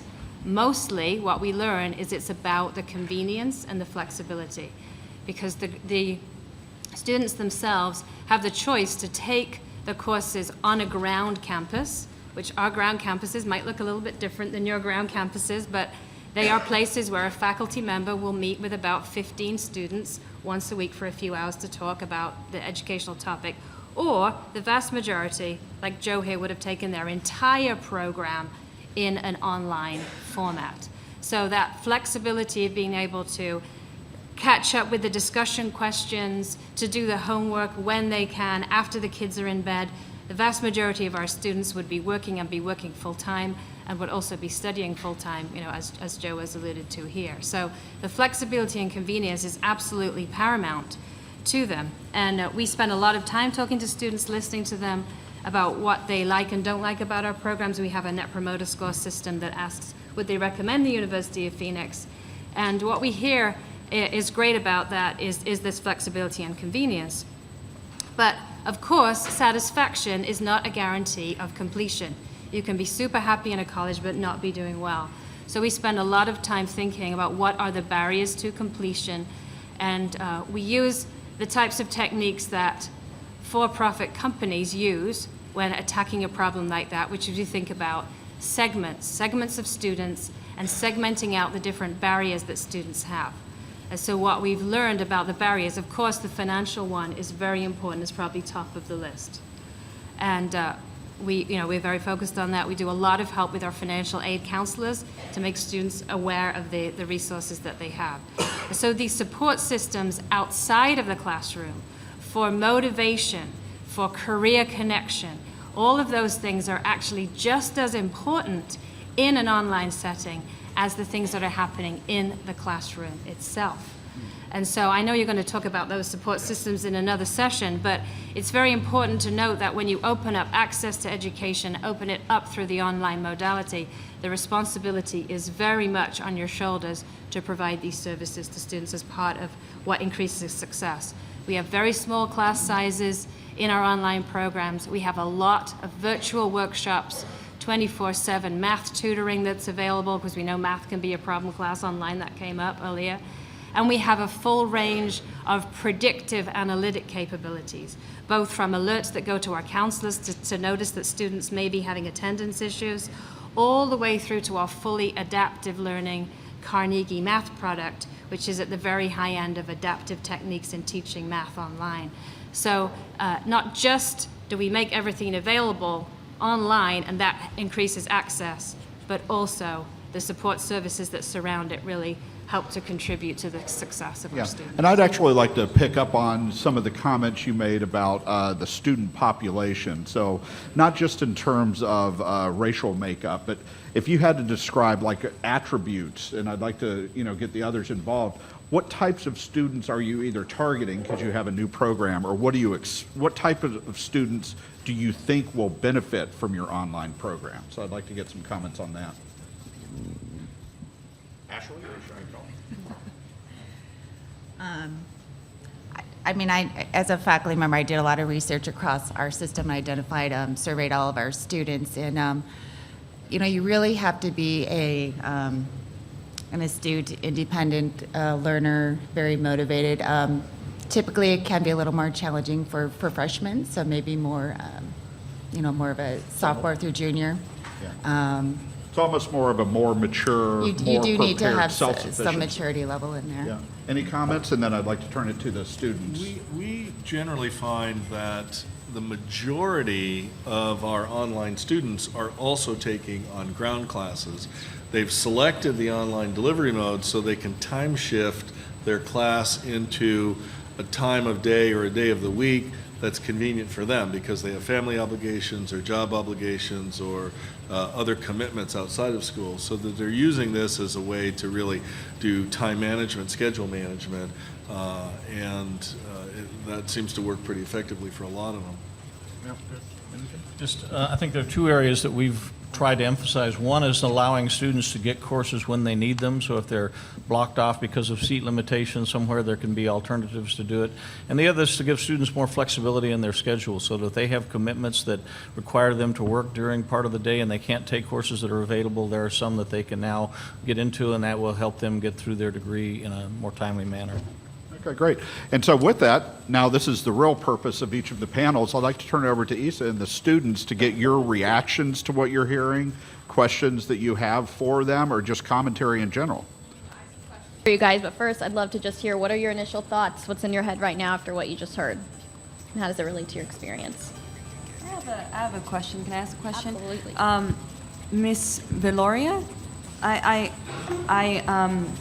am interested and I applaud the University of Phoenix's efforts to enhance the admissions of underrepresented students on the campus or at the university. I'm wondering what type of support systems that derive from social interaction does the University of Phoenix provide, or is it attempting to replicate those kinds of interactions? Because as I mentioned previously, I was a first person to go to college, Latina, from a predominantly Latino community.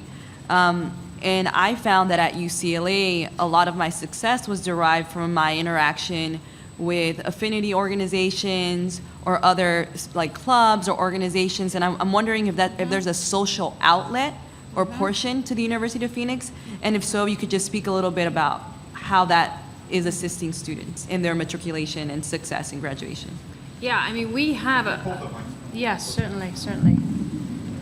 We do have, I think it's about 120 actual physical locations where there are campuses for University of Phoenix. And in those locations, there are places to do study groups with other students, there's places to interact with the counseling staff directly there. So even if you're an online student, you can go to a physical building. So that's just one important thing to note that people maybe not always remember about University of Phoenix. We do have ground locations. Secondly, we have an independently created social network for online communication, so building community online. At each of the local campuses has also chapters, whether they're academic chapters for topics or they could be socially oriented chapters. And there's a lot of community involvement, whether it's Habitat for Humanity, helping out building homes in the community, several community projects that would get started by those local ground campuses that people can be involved in. So, I mean, there are definitely opportunities for that social connection, but we do also have a lot of students who are very involved with their work and their family, and therefore that has not been an important such an important component. Most of our students are over the age of 25. Again, mostly, you know, they're you know, later on in their careers, and balancing the social side and all this isn't perhaps part of the formula that they're looking for University of Phoenix, but there are certainly opportunities to do that. Thank you. I have a comment. For the CSU system, it was said that the online courses were mostly going to be aimed towards sophomores through seniors. I was wondering why leave out the freshmen. I took a class when I was a freshman, and part of it was online, and I did notice that a lot of the to get through the class was because I didn't know how to work it, and that added the frustration. When I did actually get to the work, I was already frustrated, so actually getting through the work just was a nightmare. So, I was wondering if there's any chance or any thoughts in just implementing something prior to engaging in an online course, something of how to navigate through the system prior to actually taking the course. That way, it's not only limited to those that beginning the sophomore level, but also for the freshmen that may have those obligations of working and taking the online course. I just want to kind of add to that. So in the study that I did at Northridge, we just found that they typically were more sophomore, but certainly across the CSU, there's a lot of freshmen that are successful and take the online courses, and most of our CSUs have a lot of online tutorials. For example, at Northridge, we actually included an online readiness in like the freshman seminar class, where they actually learned about, you know, learner characteristics and their technology readiness. And I'm seeing that across the system. A lot of the campuses do something similar, where they'll incorporate it in an intro class so they can explore that. And then there are a lot of online tutorials. There's 24/7, you know, tech support, and there's you know, there's online tutoring for a lot of the academic subjects, as well as, you know, on-campus tutoring. So there's really a lot of supports there, even for the freshmen. I've seen several of the campuses have laptop checkouts where they can go and check out actual technology if that's, you know, if they don't have access. So there's a lot of great successful projects out there in support for freshmen.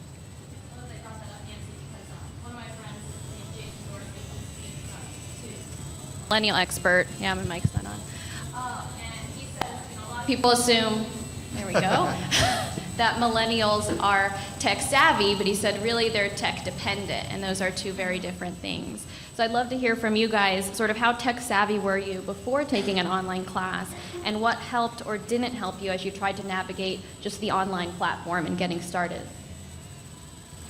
I'd like to comment on that.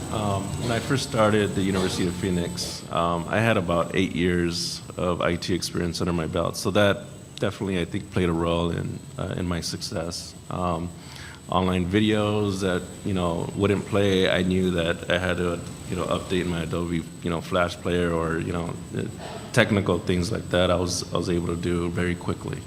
So I think having that IT background definitely helped me out, you know. In my own experience, So in my own experience, I was fairly tech savvy by the time I was in high school. From the first computer we got in like 1995, I believe. I really spent a lot of time on it. I really knew what was going on the software side. But everybody starts somewhere. I started from a really old 95 computer. I think anybody can really pick up an online class and gain those skills as they move on. So that's my story on that. Any of you not tech savvy when you started online? Tell us about that. I was not tech savvy when I was in undergrad, probably because I didn't own a computer until about the 12th grade in high school, and the computer that I did have was a makeshift computer that somebody made in the basement or something, and we had dial-up internet, so I was very not tech savvy. I am still not tech savvy, and so I think it's difficult to project the idea that millennials are going to right ahead and pick up online education and just run with it and become experts with the computer. I still ask my older brother, who is 10 years my senior, arguably should be less tech savvy than I am, when I need to upload my computer. I was like, what is this thing that's telling me to upload the Adobe? Is that what it is? I'm not sure. I don't know. I don't even know how to convert PDFs to like Word documents. It's rough, right? I know briefs. I know how to do that. But I would say that it's very difficult. Hard to do, but we're getting through. I think it's difficult just to even immerse yourself in a hybrid course to really understand how to navigate websites and how to access webinars or group chats, or I do think that it's a little bit difficult, and my recommendation would be to actually have an introduction to online education course requirement, maybe prior to maybe like a little training, like a 2-hour training, a 1-day training, a 1-week training. I don't know what the training is going to look like. I would probably train on it too. So that's a recommendation. Is that, I actually just wouldn't mind getting, is that, do other students have the same impression that sort of an intro course would be important for success in this regard? That'd be wonderful. I would say, I think that's a very good idea. I've never heard anyone say that. That's like, very, like, that's good. And I think even if you just, when you sign up for a class, one of the requirements before you start is like you have to do a tutorial before you start. So you kind of learn. I think that even that would be innovative in itself. So I like that point that was made. Okay, super quick. I just wanted to throw out there, I was talking to one of the Community College Academic Senate executives earlier, who's here, John, back there, about this whole push in the community college system for a 60-unit degree. And I know that's kind of translated a little bit legislatively to the CSU, where they're saying, produce a bachelor's degree for $10,000 and 2 cents or whatever. But I think that's a conflicting idea with this thought that we should be teaching people how to learn, which I really agree with. But as we're talking about kind of the policy direction and how to shape online ed, we do need to keep in mind that those are really combative ideas. They don't really work together very well. And Keith, I know you had a point? I think this conversation is something that all of us have had to address on our campuses and systems too, that we have to provide student support and tech support and learning support, and not only to students, often to faculty as well, who are very enthusiastic, have some background, but also need to learn more about how to teach effectively online as well. And we still have time if you have some more questions. Yes.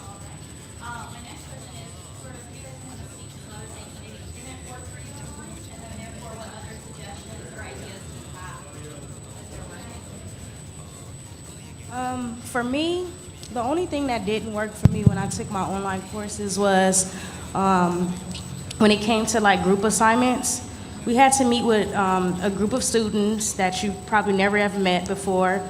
And so sometimes when you would go to try to complete your assignments, you find yourself basically have to almost doing the assignment yourself because people wasn't stepping up to the plate to complete their task. Or sometimes they would never even show up. So sometimes I was traveling away from Sylmore just to go meet with my group, and then people wouldn't even show up. You would call them and ask them where they are. You would send them emails, and people wouldn't show up. So it was pretty much, if you didn't get the job done or if you didn't get the assignment done, you were gonna fail that class. And so I was the type of person, I wasn't gonna fail my class. So I would just take on, whatever the next student had to do. So that was probably my only challenge when I was taking my online courses, was dealing with the groups. Suggestions for sort of how group assignments could work better? At the time when I took online courses, they didn't really have a lot of like tutors and things like that, or the teachers wasn't like on board of everything. So I think just the teachers, like I think the lady said, with them monitoring, when the students are attending, or they're lacking, not turning their assignments and stuff, and so that they can, because I didn't get an email for one class all the way to the end saying, oh, you're doing kind of bad. And I'm like, you waited to the end of the year or the end of the semester to tell me that I'm doing bad? And I've been in this online class the whole entire time. So I think just, the teachers tapping into, students' lives a little bit more would help probably. Yeah. Thank you. And I had one other question from my perspective. The 3 California public systems all are coming up with programs where it seems like the availability of online courses, leveraging multiple campuses to give courses to students. So let me just put them on the spot. Does that matter to you guys? Is that an issue about having access to even the courses? Has that been a barrier in the past? I would say for me, that was definitely a barrier. I'm in my last year of college, and when I was applying for courses for my fall semester, I realized that I forgot to take political science. It just slipped my mind. But since my schedule was already set with work and with my other courses, the concurrent enrollment ended up being a really big benefit because I was able to search for classes that just weren't available on my home campus, and I was able to take care of that. Got an A. It was great. So I definitely think that is something that it was a new program, and even just asking other students about it, there wasn't a whole lot of awareness about it on our campus. But I mean, with anything new, that's just how it is getting started. But it was definitely an added benefit, and I think that it could definitely grow into something even more beneficial in the future. Right. Any other experience on having access to courses from your campus, just not having them available, or that they are available? Yeah, I would have to agree with what Dwayne said, and also I think for me, as a student in the CSU, I just don't think I should be limited to what campus with the online course. That's why the online concurrent was really good, because me being a student at Cal Poly Pomona, I'm still paying the same fees to the CSU, so it was good for me to take a class at Cal State East Bay and to be able to see across all the whole system, what's being offered and what you can do, what you can work with it. It made it much more convenient, and it kind of just widened the experience and kind of the opportunity you get when you're a student. So that's why, again, I enjoyed the program. Okay. Well, thank you very much, and I'd like to thank our first panel for being here today.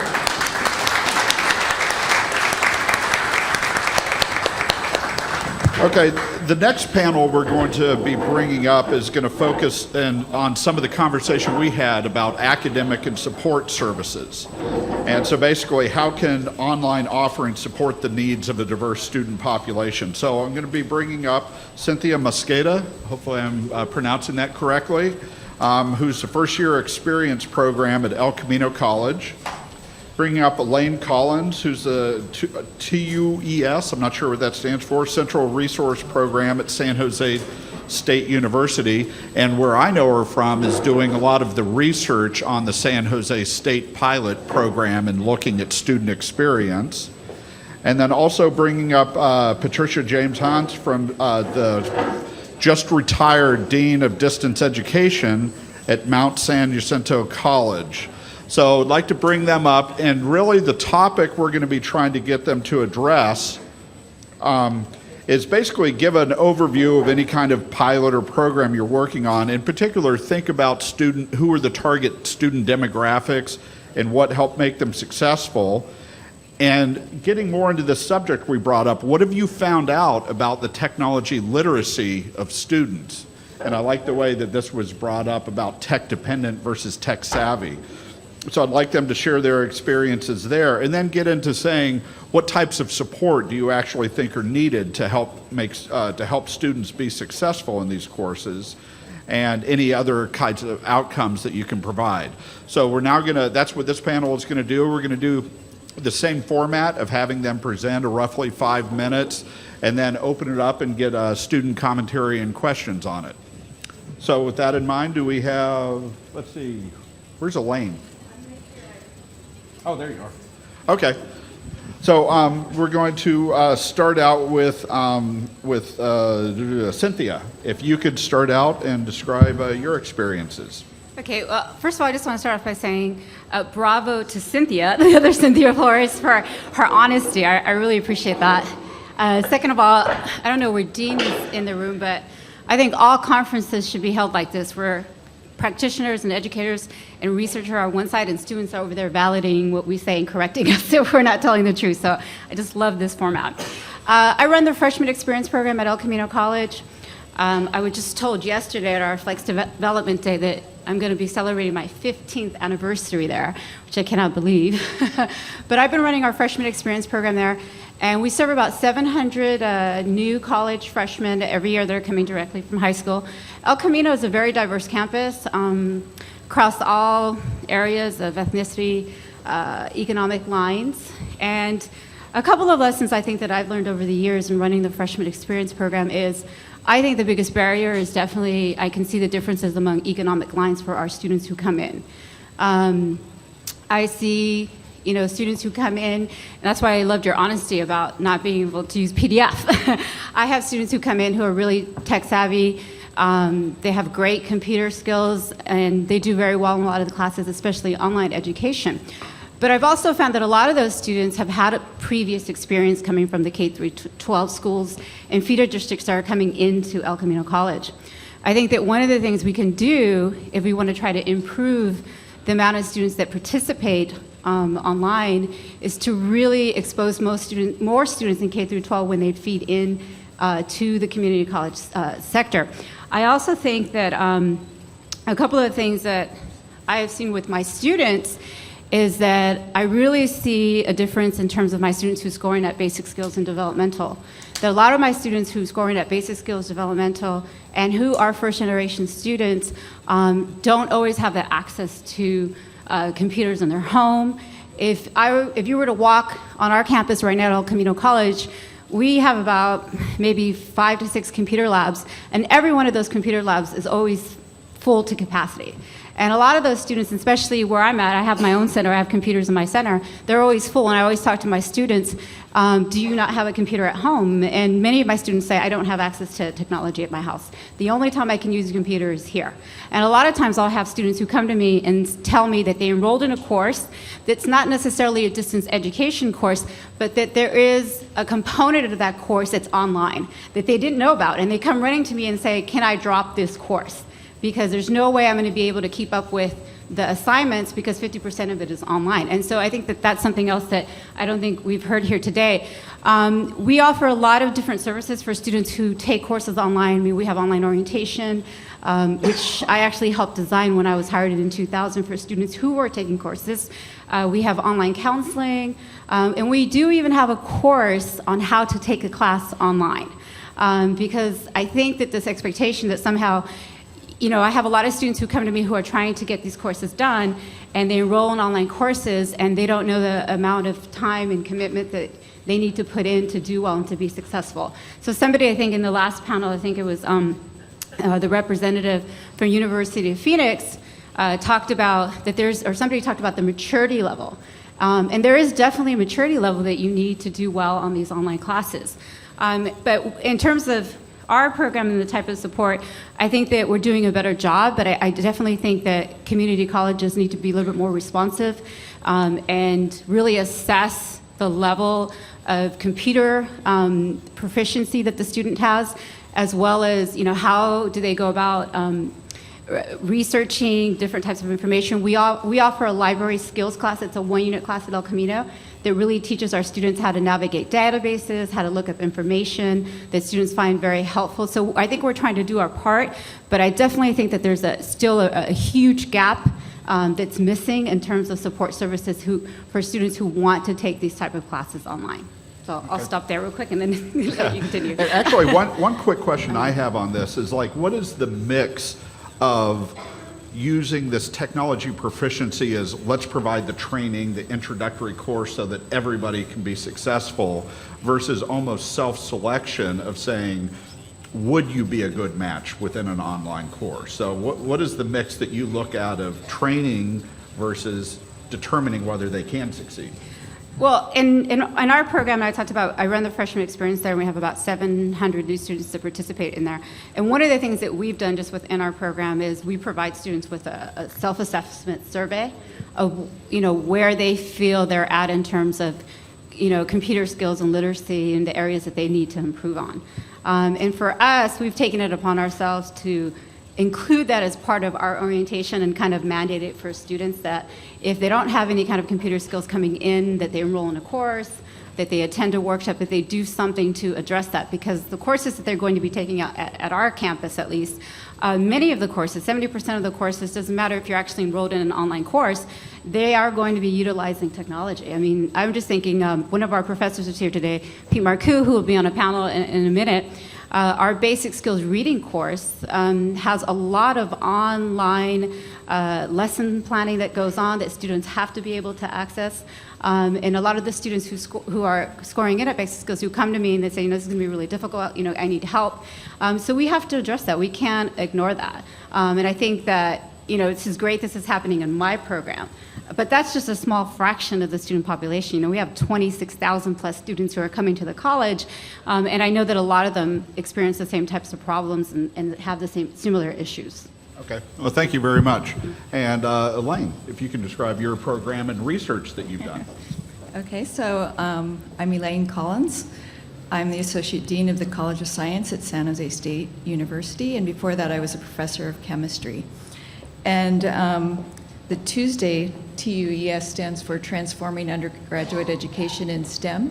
So that's a division of NSF, and they awarded San Jose State a very small grant to study our pilot program with a for-profit MOOC provider to offer 3 courses last spring. I do have slides. Yeah, I think if you hit that. Oh, that's why I have this. Okay. I think you have to, where's the thing? The computer's over here. Did you? Oh. That's See, if only we knew technology. Well, anyway, I don't really need them, but, okay. So we in our pilot program, we offered 3 courses. So the courses themselves were not MOOCs, but they were offered through the MOOC platform, and then the Udacity commercial provider added extra services to the San Jose State version of the courses, and the students could receive university credit for taking the courses.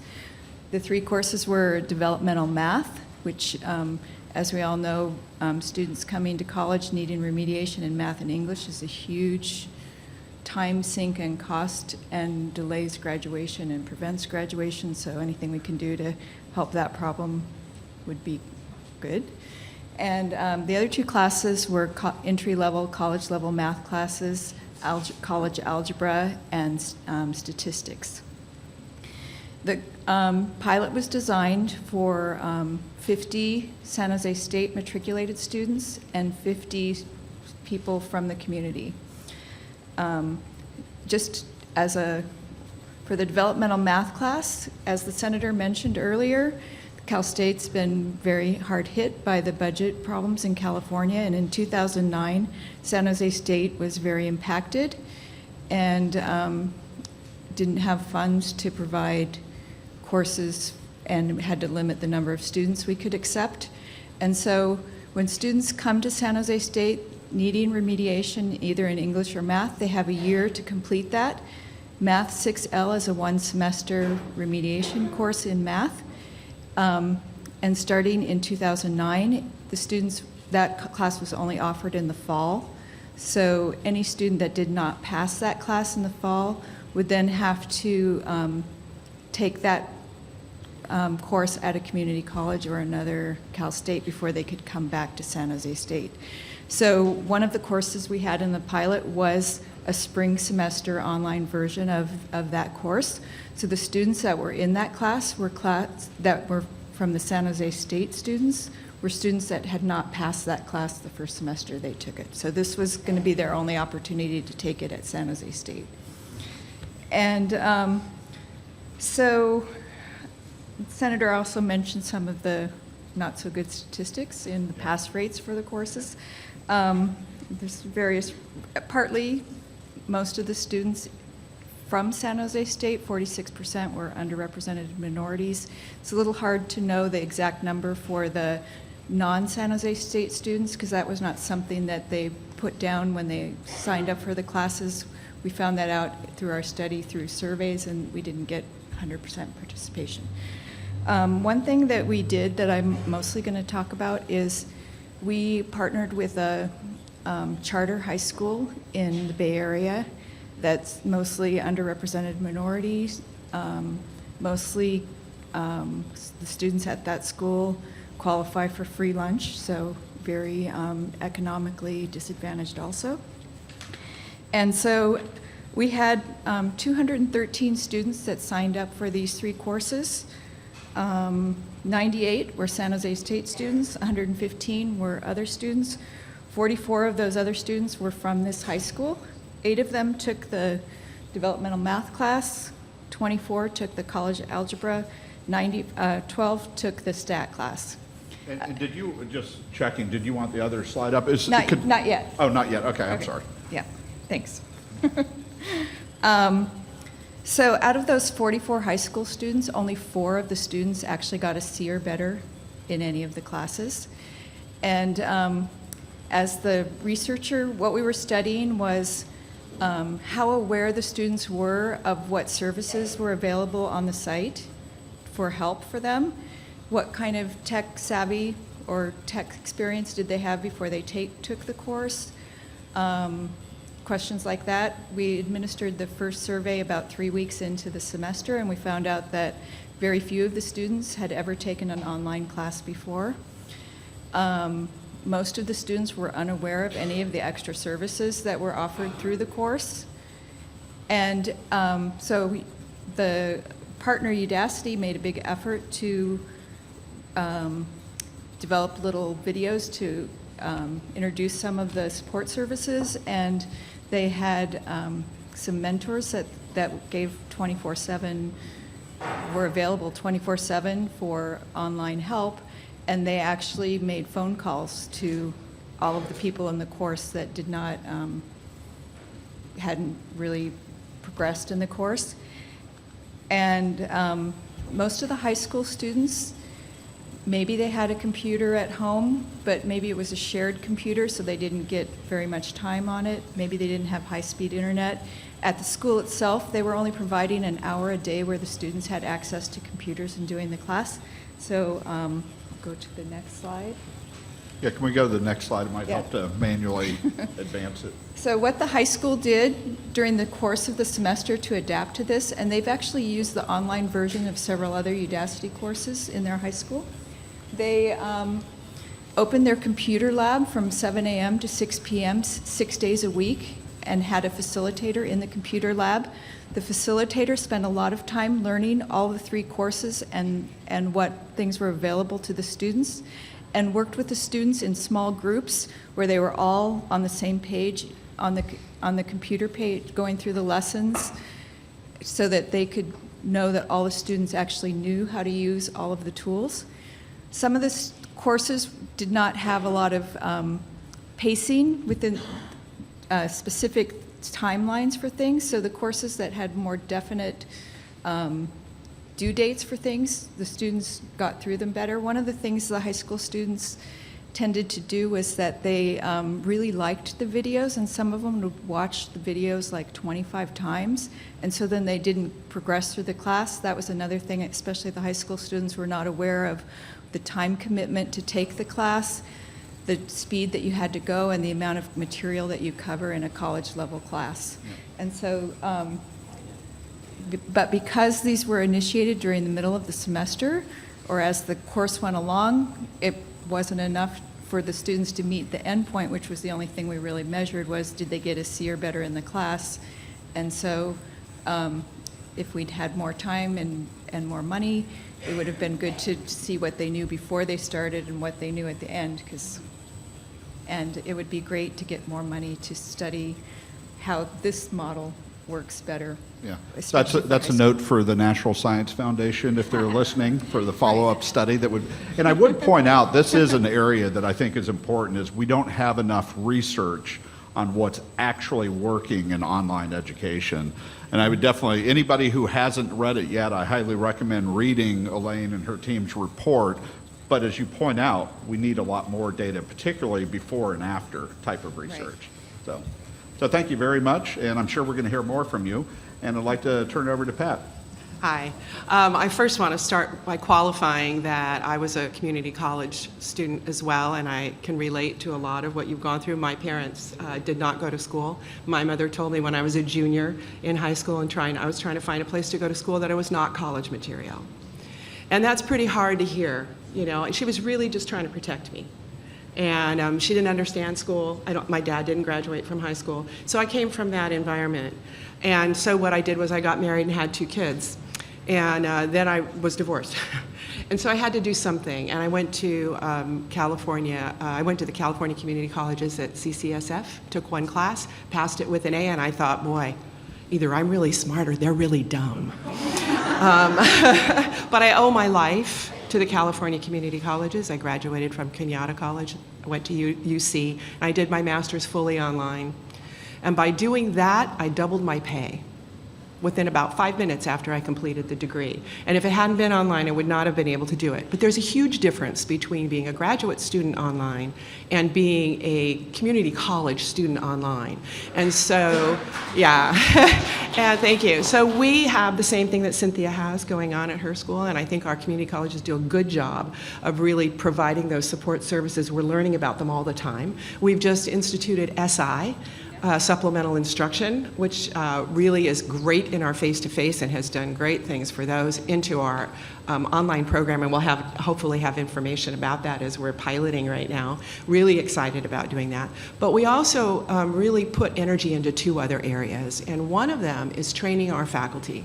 We've had an academy at our college for 13 years. It happens 3 days a week for twice during the school year. We had 300 faculty this week, Anna's sitting over there, for 3 days, and they're learning how to teach online. It wasn't the technology, it wasn't the materials, it wasn't the classroom that made me an effective learner, it was the teacher. And so it's really important to us that our teachers understand that that interaction is critical in the online class, that they're there for students. That when in the question discussion forum a student asks a desperate question with the subject line help, that you're in there every day answering that question and you don't leave them hanging. So we focus on that and course design. The course design should be transparent. It shouldn't be in the way of the learning. And I'd like you to kind of address course design as an answer to some question about what do you think about that, and what was effective course design and what you saw in your classes, because we're really about making sure that that course is easy for students to get through, and you're really not stumbling over anything. You know what to do, you know where to go, and all of that. The third thing we focus on is innovation. And I think we have to keep looking at what can we do to improve what's going on in our online classes and our experience for students. We did a MOOC through Coursera, funded by the Gates Foundation, and it was a perfect storm. California economics were tanking, and we were cutting basic skills classes at our college right and left because the focus was on the transfer degrees. What were we going to do? And we were having conversations with Coursera about could we offer something that would be a resource for students who, if you didn't place into college level English, you could take this class while you're waiting to take another placement test or waiting to get into an English class that would help you write better. And what we found, we had 45,000 enrolled in the first section, and in the second, about the same amount. About 30,000 were participants, so that's a little bit different. They enroll, but maybe they participate or not. We had 2,700 in each session that completed. It doesn't sound like a lot, but 2,700, how long would it take you to teach 2,700 students something? And they could take their certificate back to our college, and we let other colleges choose to do that or not, and reassess right away, and we didn't charge them for it. And while we're still looking at that data, we're going into our third session, February 7th. It's a basic writing class on Coursera called Crafting an Effective Writer. The students that did come back and reassess, there were only a handful, probably about 15, all assessed higher. So they skipped at least one and some two of the basic skills courses and went right on. So I think, if we're looking at what our mission is, we help students become students, college students at the community college. We accept 100% of the applicants, so top 100%. So we teach them to be college students, and that's really an important thing. We nurture them, so our teachers and what they do are really important, and we're really out there in innovation, and I think that's really important too. Great. So my question to you is, what does course design mean to you, and how has that helped you? For me, course design, because I've taken a good number of online courses, and I've seen a lot of just that default, like here's the question of the week, post your response and respond to two of your classmates, and that's like your assignment for the week. And for me, I don't feel like that really promotes I guess that doesn't really promote what on paper that kind of work is set out to promote, which is, exchanging between your colleagues, thoughtful, really like thoughtful interpretation of the material. It's for me, and I know for a lot of students who have been in that mentality like I have of, if with that design, I feel like that's just the easy A online course design. And it's something it's easy to keep up with. Just set your alarm to that Sunday evening. I'm saying it because I've done it. Just Sunday evening and just get it done.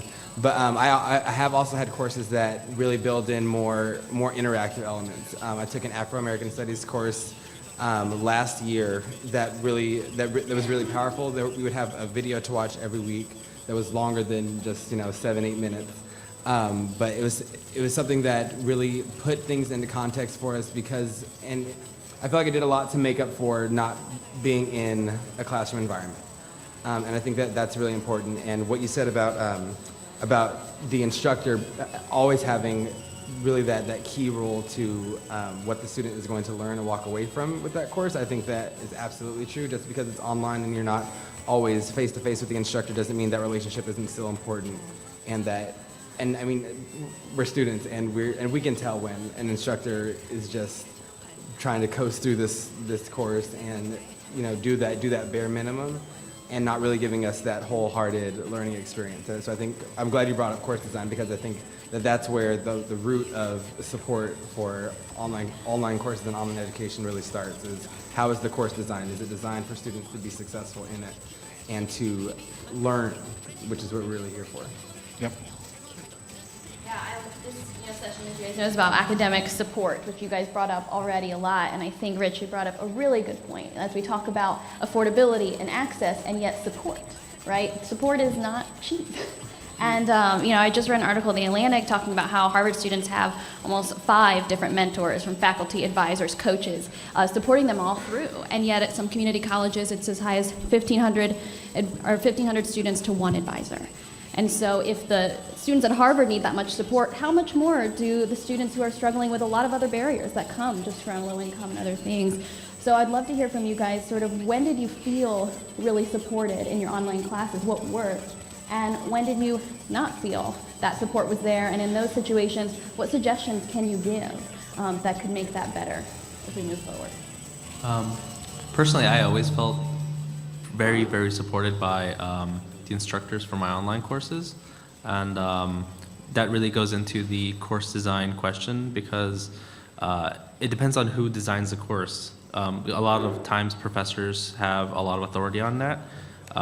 And when they do, they can, if they're really good at their job and what they do, then they put a lot of insight into it, and they add a lot of practicality to the course. The courses I took involved going outside and going into, one was an art course, so we got to go to a field trip to a museum. It was the Getty. The other was a marine biology course. We got to go behind the scenes at the Aquarium of the Pacific. So there was a practical aspect to it. It really supplemented, in a sense, it supplements the classroom experience. So I think it really depends on how much authority is given to the person who is actually creating the course and what their view of education is. And going on that, I did have a question for you all. Access to computers was brought up. With the budget cuts that have been going on, well, for a very long time now, how easy or difficult has it been to provide access to students to technology?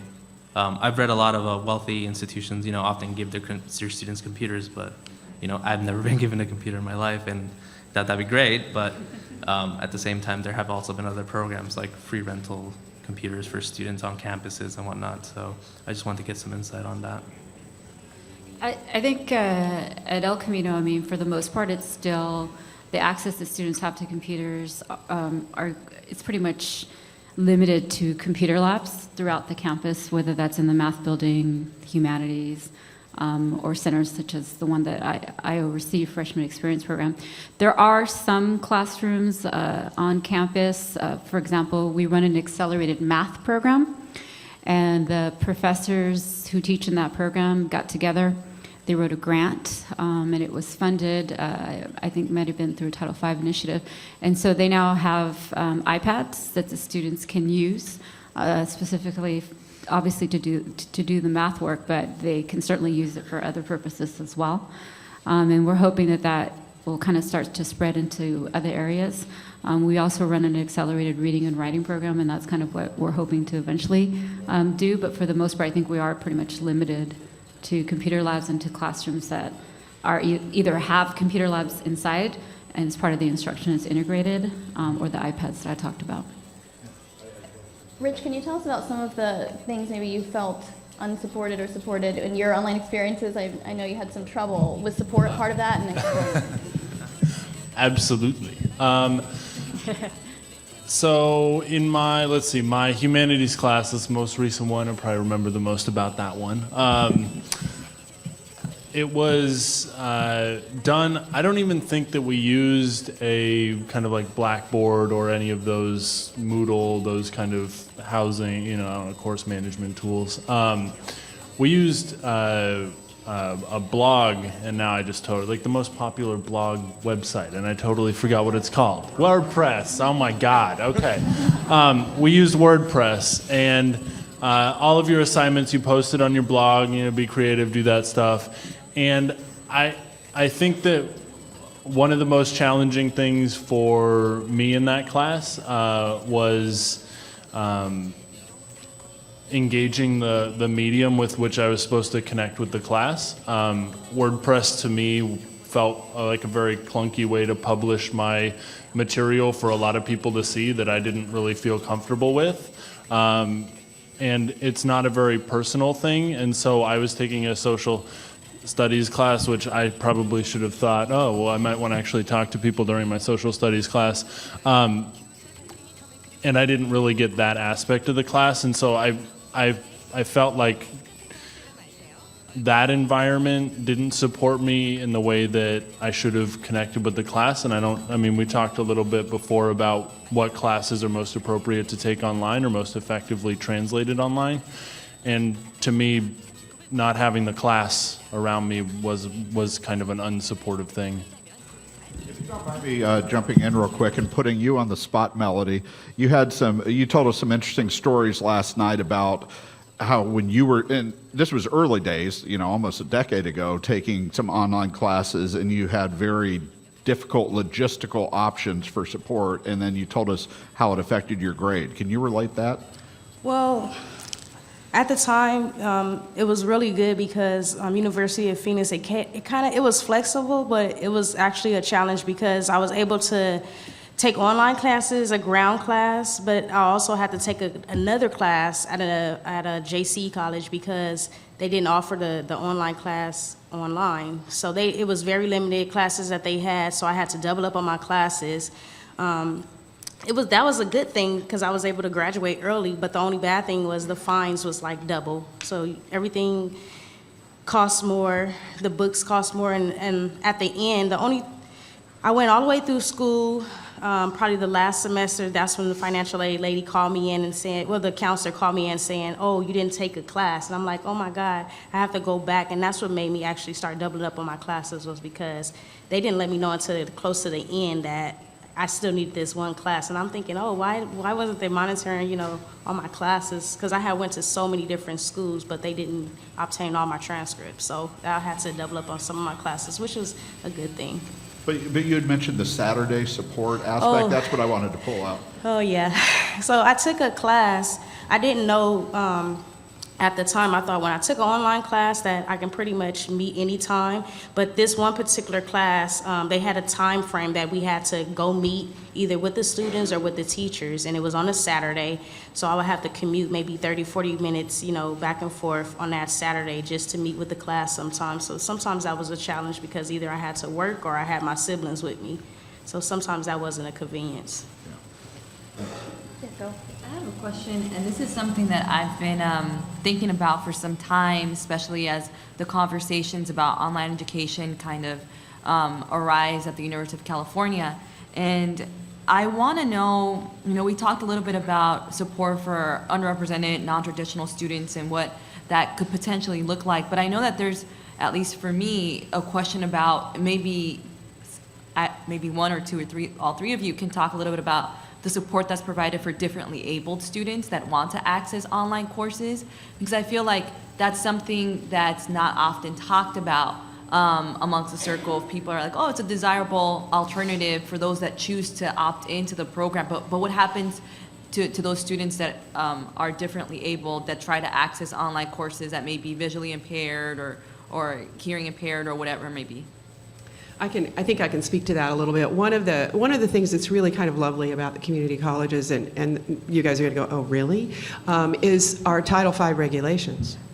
And we have regulations that say that our courses have to be accessible to all students. And it has to be done before the student goes into the class. Like if someone walks into a class and they're blind into your face-to-face class, you know that. But online, you don't know that.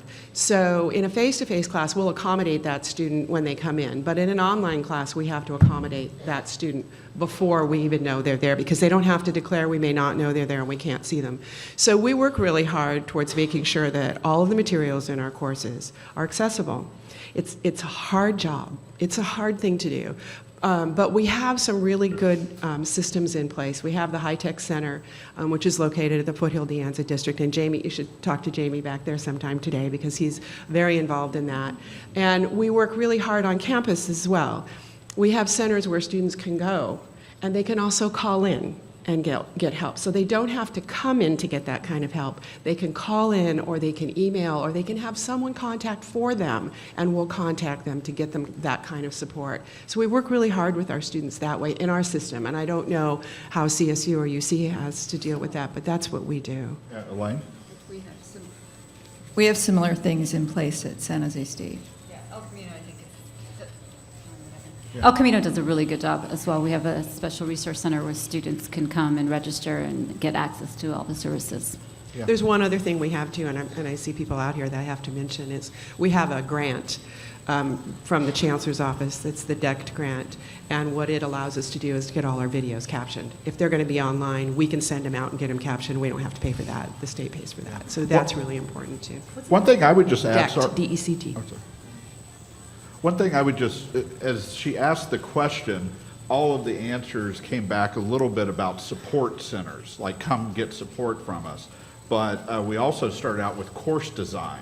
So what's the element of course design to enable differently abled students to succeed?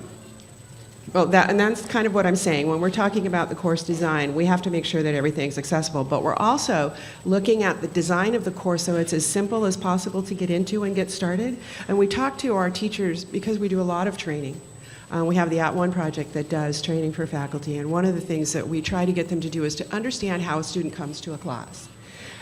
They come to a class, maybe not, every course is different, every teacher's different, just like a face-to-face class. So when they walk into an online class, the interface they're looking at may also be different. So we try to talk to teachers about, and I'd like to know if this sounds like it works for you, about if the first week of a class you didn't have to buy a book. But if in the first week or maybe 2 weeks of a class, you had resources online, no books needed to take that the first couple of weeks. And in the first couple of weeks, you eased into how the projects progressed in their complexity. Not their rigor, but their complexity as far as how you got into them. Would that be helpful? Because that's what we're trying to do. Would that be helpful? Can you speak to books? Can you speak to the resources that you have to buy and that kind of thing? Yeah, absolutely. And I think you bringing that up, I feel like that is something that can be really beneficial just for courses in general, because I know I myself, and I'm sure a lot of other students have invested money and paid for books that ended up collecting dust throughout the time in the course. So whether online resources are able to, obviously the goal is to have online resources for free for the duration of the course, but even if it is just for the first couple of weeks to see if the course is for I guess for me or whoever the student is, I think that would definitely lend itself to more success. We're also working on open education resources for online as much as possible and pushing those too, which are free. Yep, good. Cynthia, you had a question for the students? Yeah, I was just curious. Did any of you, when you were taking your online courses, did you ever take an online course that wasn't considered a college level course? That was, because you talked about, I think, African American studies, but did anybody ever take developmental English course, reading course, or math course? It was all college level. And had you already been at that campus for more than a semester? Did you take an online course like your first semester there? Your first semester? No. And I failed. Yeah, no, not really, no. The two courses I took, they were college level courses. They were GE courses. I wasn't in college at the time. I was still in high school at that point. And then later, when I used Coursera for prep work and whatnot, they were all courses offered by universities. I think it was the University of Michigan and University of Washington in Seattle. So. And I think we have time for one more question, either from Isa or from one of the students. So any final question for this panel? All right.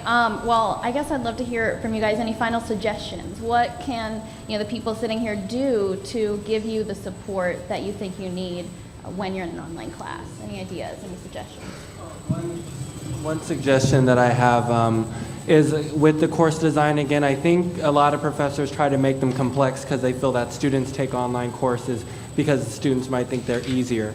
But I don't believe that at all. I think more lazier students wouldn't be in a traditional classroom because you can get away with a lot more and you don't have to be responsible for time management and whatnot. So a lot of the courses, like a course I took last quarter, very just straight to the point, easy to manage, and now I think I have a teacher with this online course I'm in it that's like trying to make it all complex and links and all this stuff that you don't need and it's kind of just making it more difficult. So I think straight to the point, and you're really working with students that are wanting to use this opportunity of an online course to help while they manage whatever other things they're dealing with while they're pursuing an education.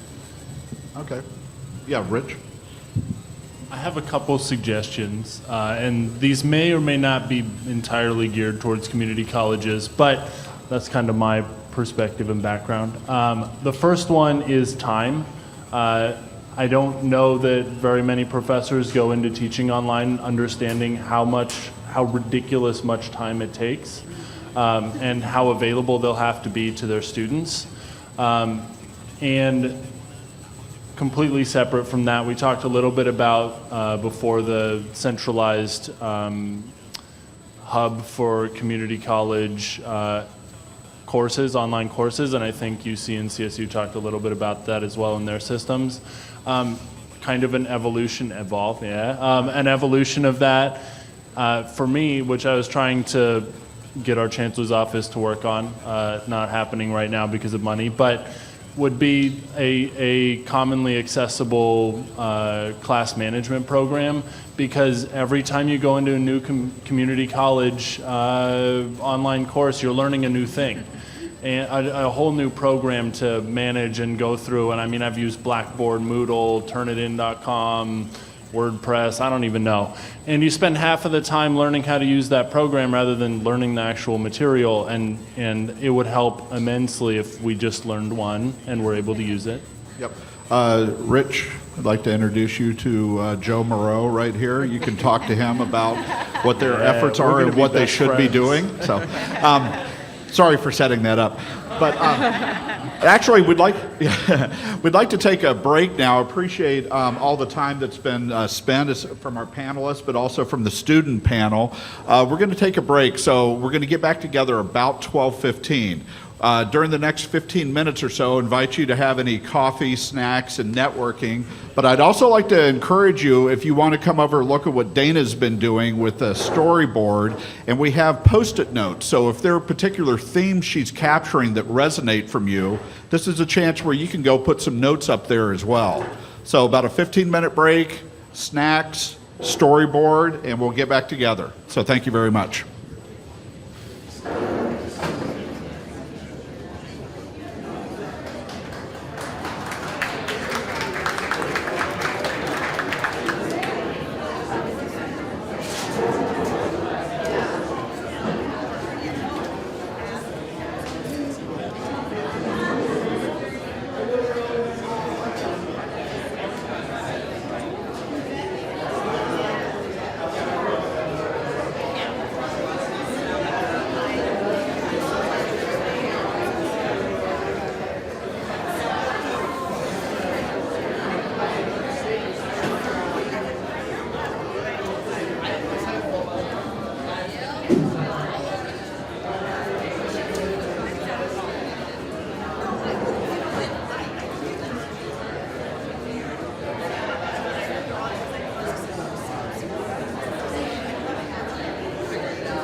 Hello.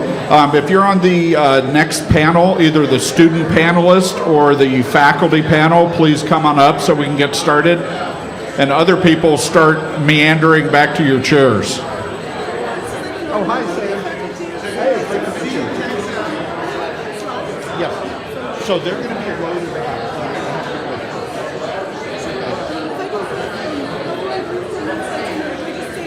It would be easiest to look up. So, they'll be back here. Oh, sorry.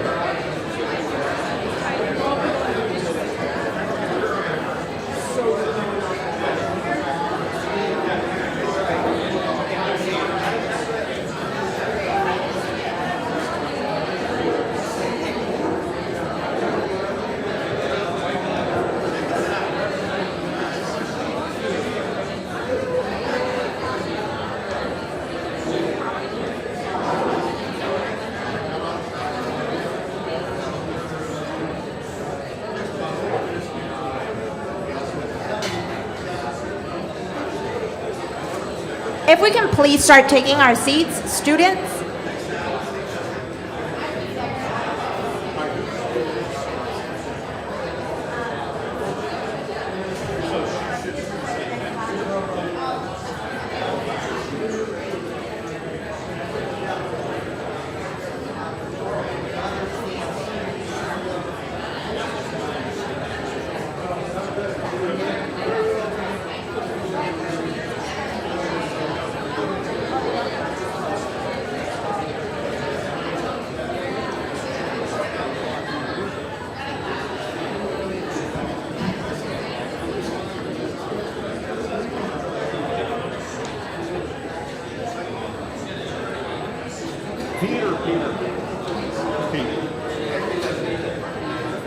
I'd like to walk over.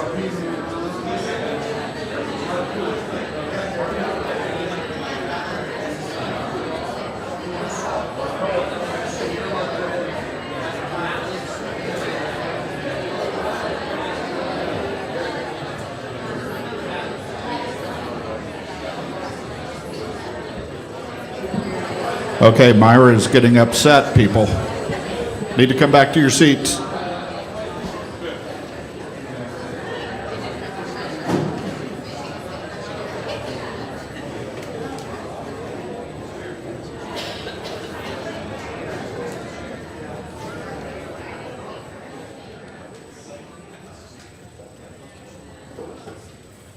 Okay, we have all the students.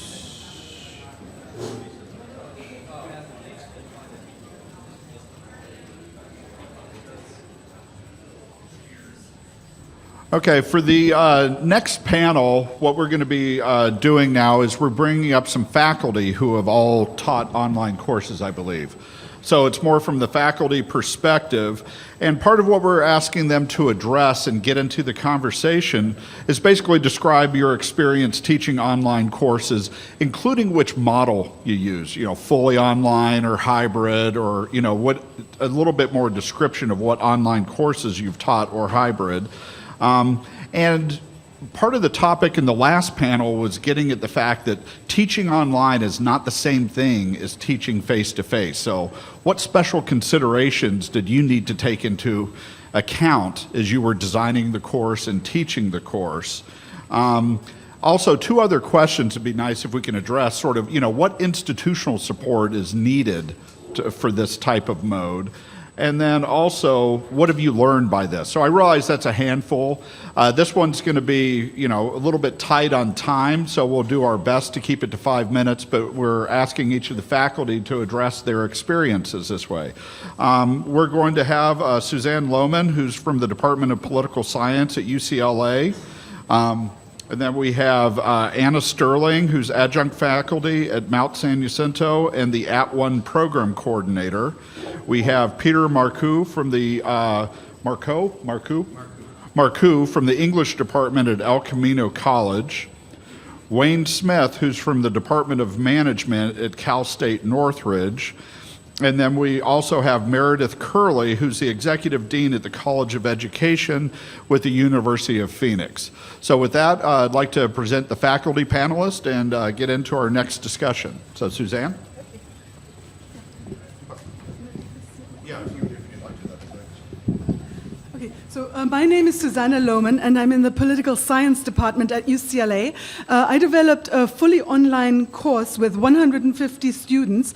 This was under the auspices of UC Online Education, and I believe you've heard Keith Williams speak earlier. He's the director. Oh, there he is. Okay, okay. So this is a fully online course. There's no lecture in it. There's just games. So people learn about ethics and governance by playing games of cooperation, competition, collaboration, and coordination.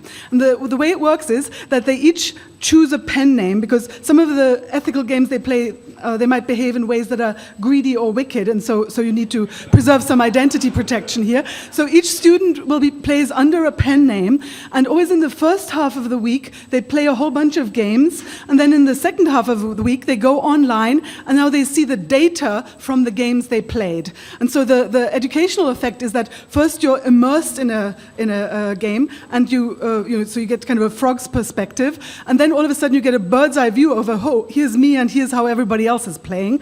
Then also on this interface are all sorts of articles, both cutting edge articles that just got published and also classical articles. And there's a prompt that says, oh, hey, this book chapter or article claims that people will behave in this way. Is that true? And then each student has to write a 3-page report. And so that's the rhythm of the course. That is, every week, play games, see data, look at the literature, and write your report. They do that 10 weeks in a row, and then they're done. Okay? So to give you an example of how one might learn something by playing games, so if we could go to the next slide. So what you're about to see is the so-called bureaucracy game, which is how information moves through a bureaucracy.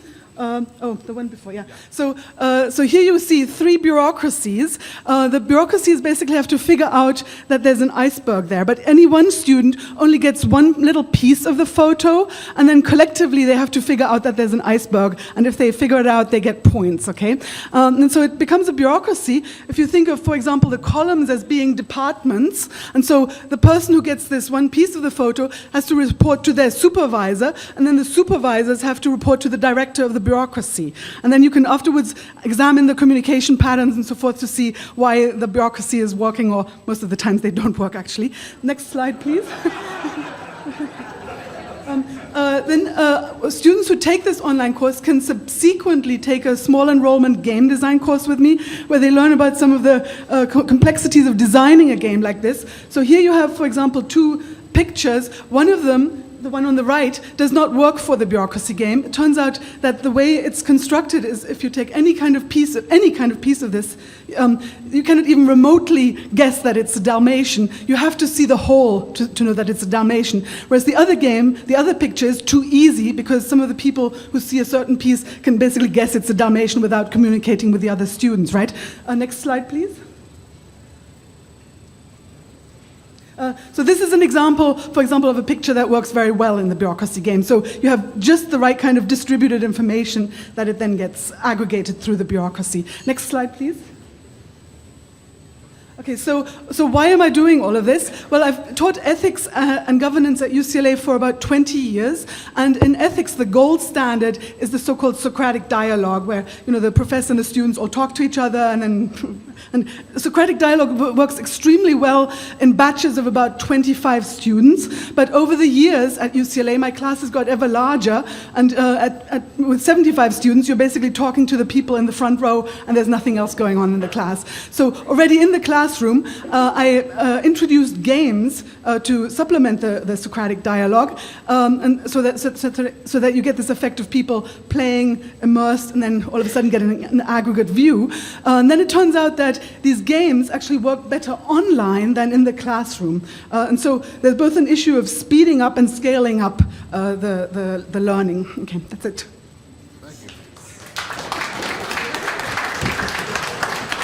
So, if you want your passion for teaching, we have it here. All right, Anna? obviously it's going to be difficult to follow up that, but I'll try. So I've been teaching at the community college district, or in that system, for about 8 years, completely online. So I don't know how many courses that is. Sometimes 3 courses a semester, sometimes 1. It varies. But and when I started out, I had no teaching experience. I came from industry with industry knowledge about office management and going through that side of so presenting my information that way. So when I jumped into education, I was like, I'm just going to do what everybody who before me has done and the way I learned. And I started realizing that my students were really upset with that, and I wasn't happy with what was going on. And I started thinking, there's got to be a better way to do this.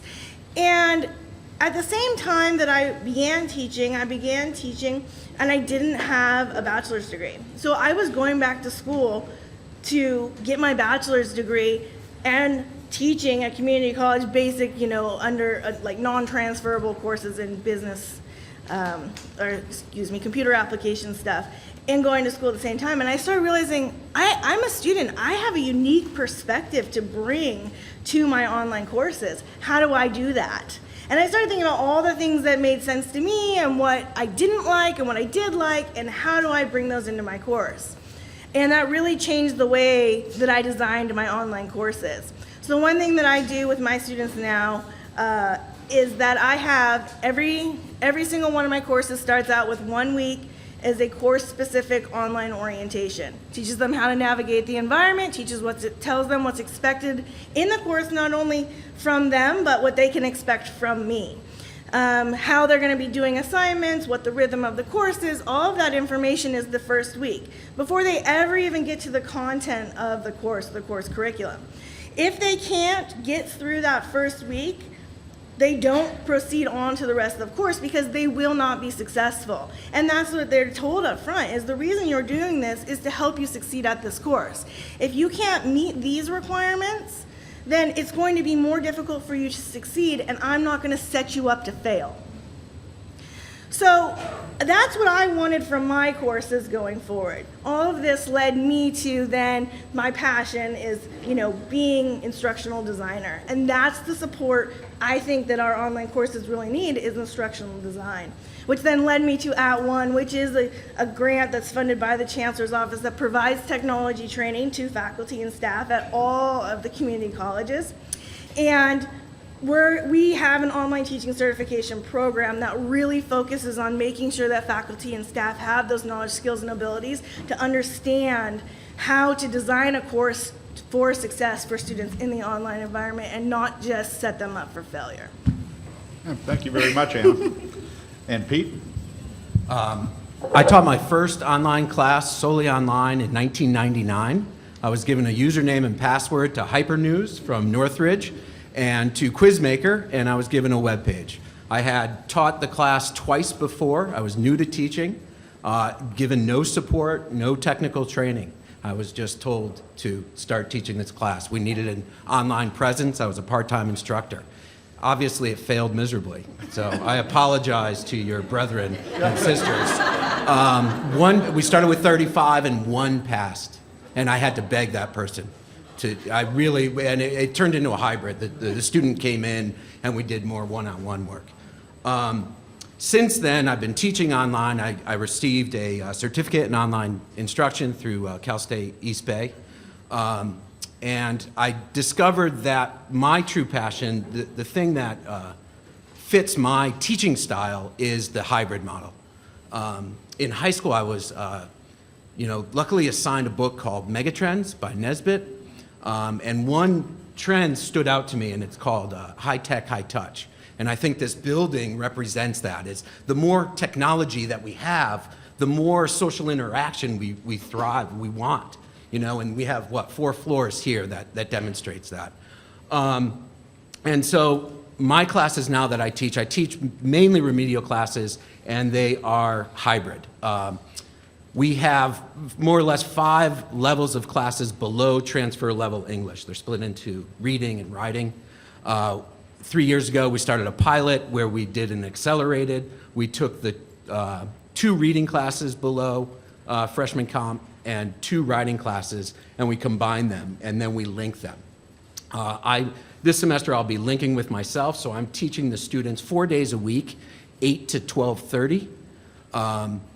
2 hours will be dedicated to the reading class and then 2 hours to the writing class. The writing class is in a computer lab 2 days a week, the reading class 1 day a week. For the reading class, what I do is Monday through Wednesday is the lecture in the typical class. On the Thursday, I allow the students the privilege of working from home because all of the work is online. We use textbook websites and various other programs, Total Reader. And I call it a privilege because they have to do the work. I found that the skill set for this demographic, they need that structure. You can't just give these students who are, most of them are fresh out of high school, that freedom to work from home because they won't get it done. And so I check each week, and if they don't do the work, they're put in the penalty box, right? And I post that penalty box online, and then they have to come the next class, and then they can redeem themselves, and we go on from there. And that model is working.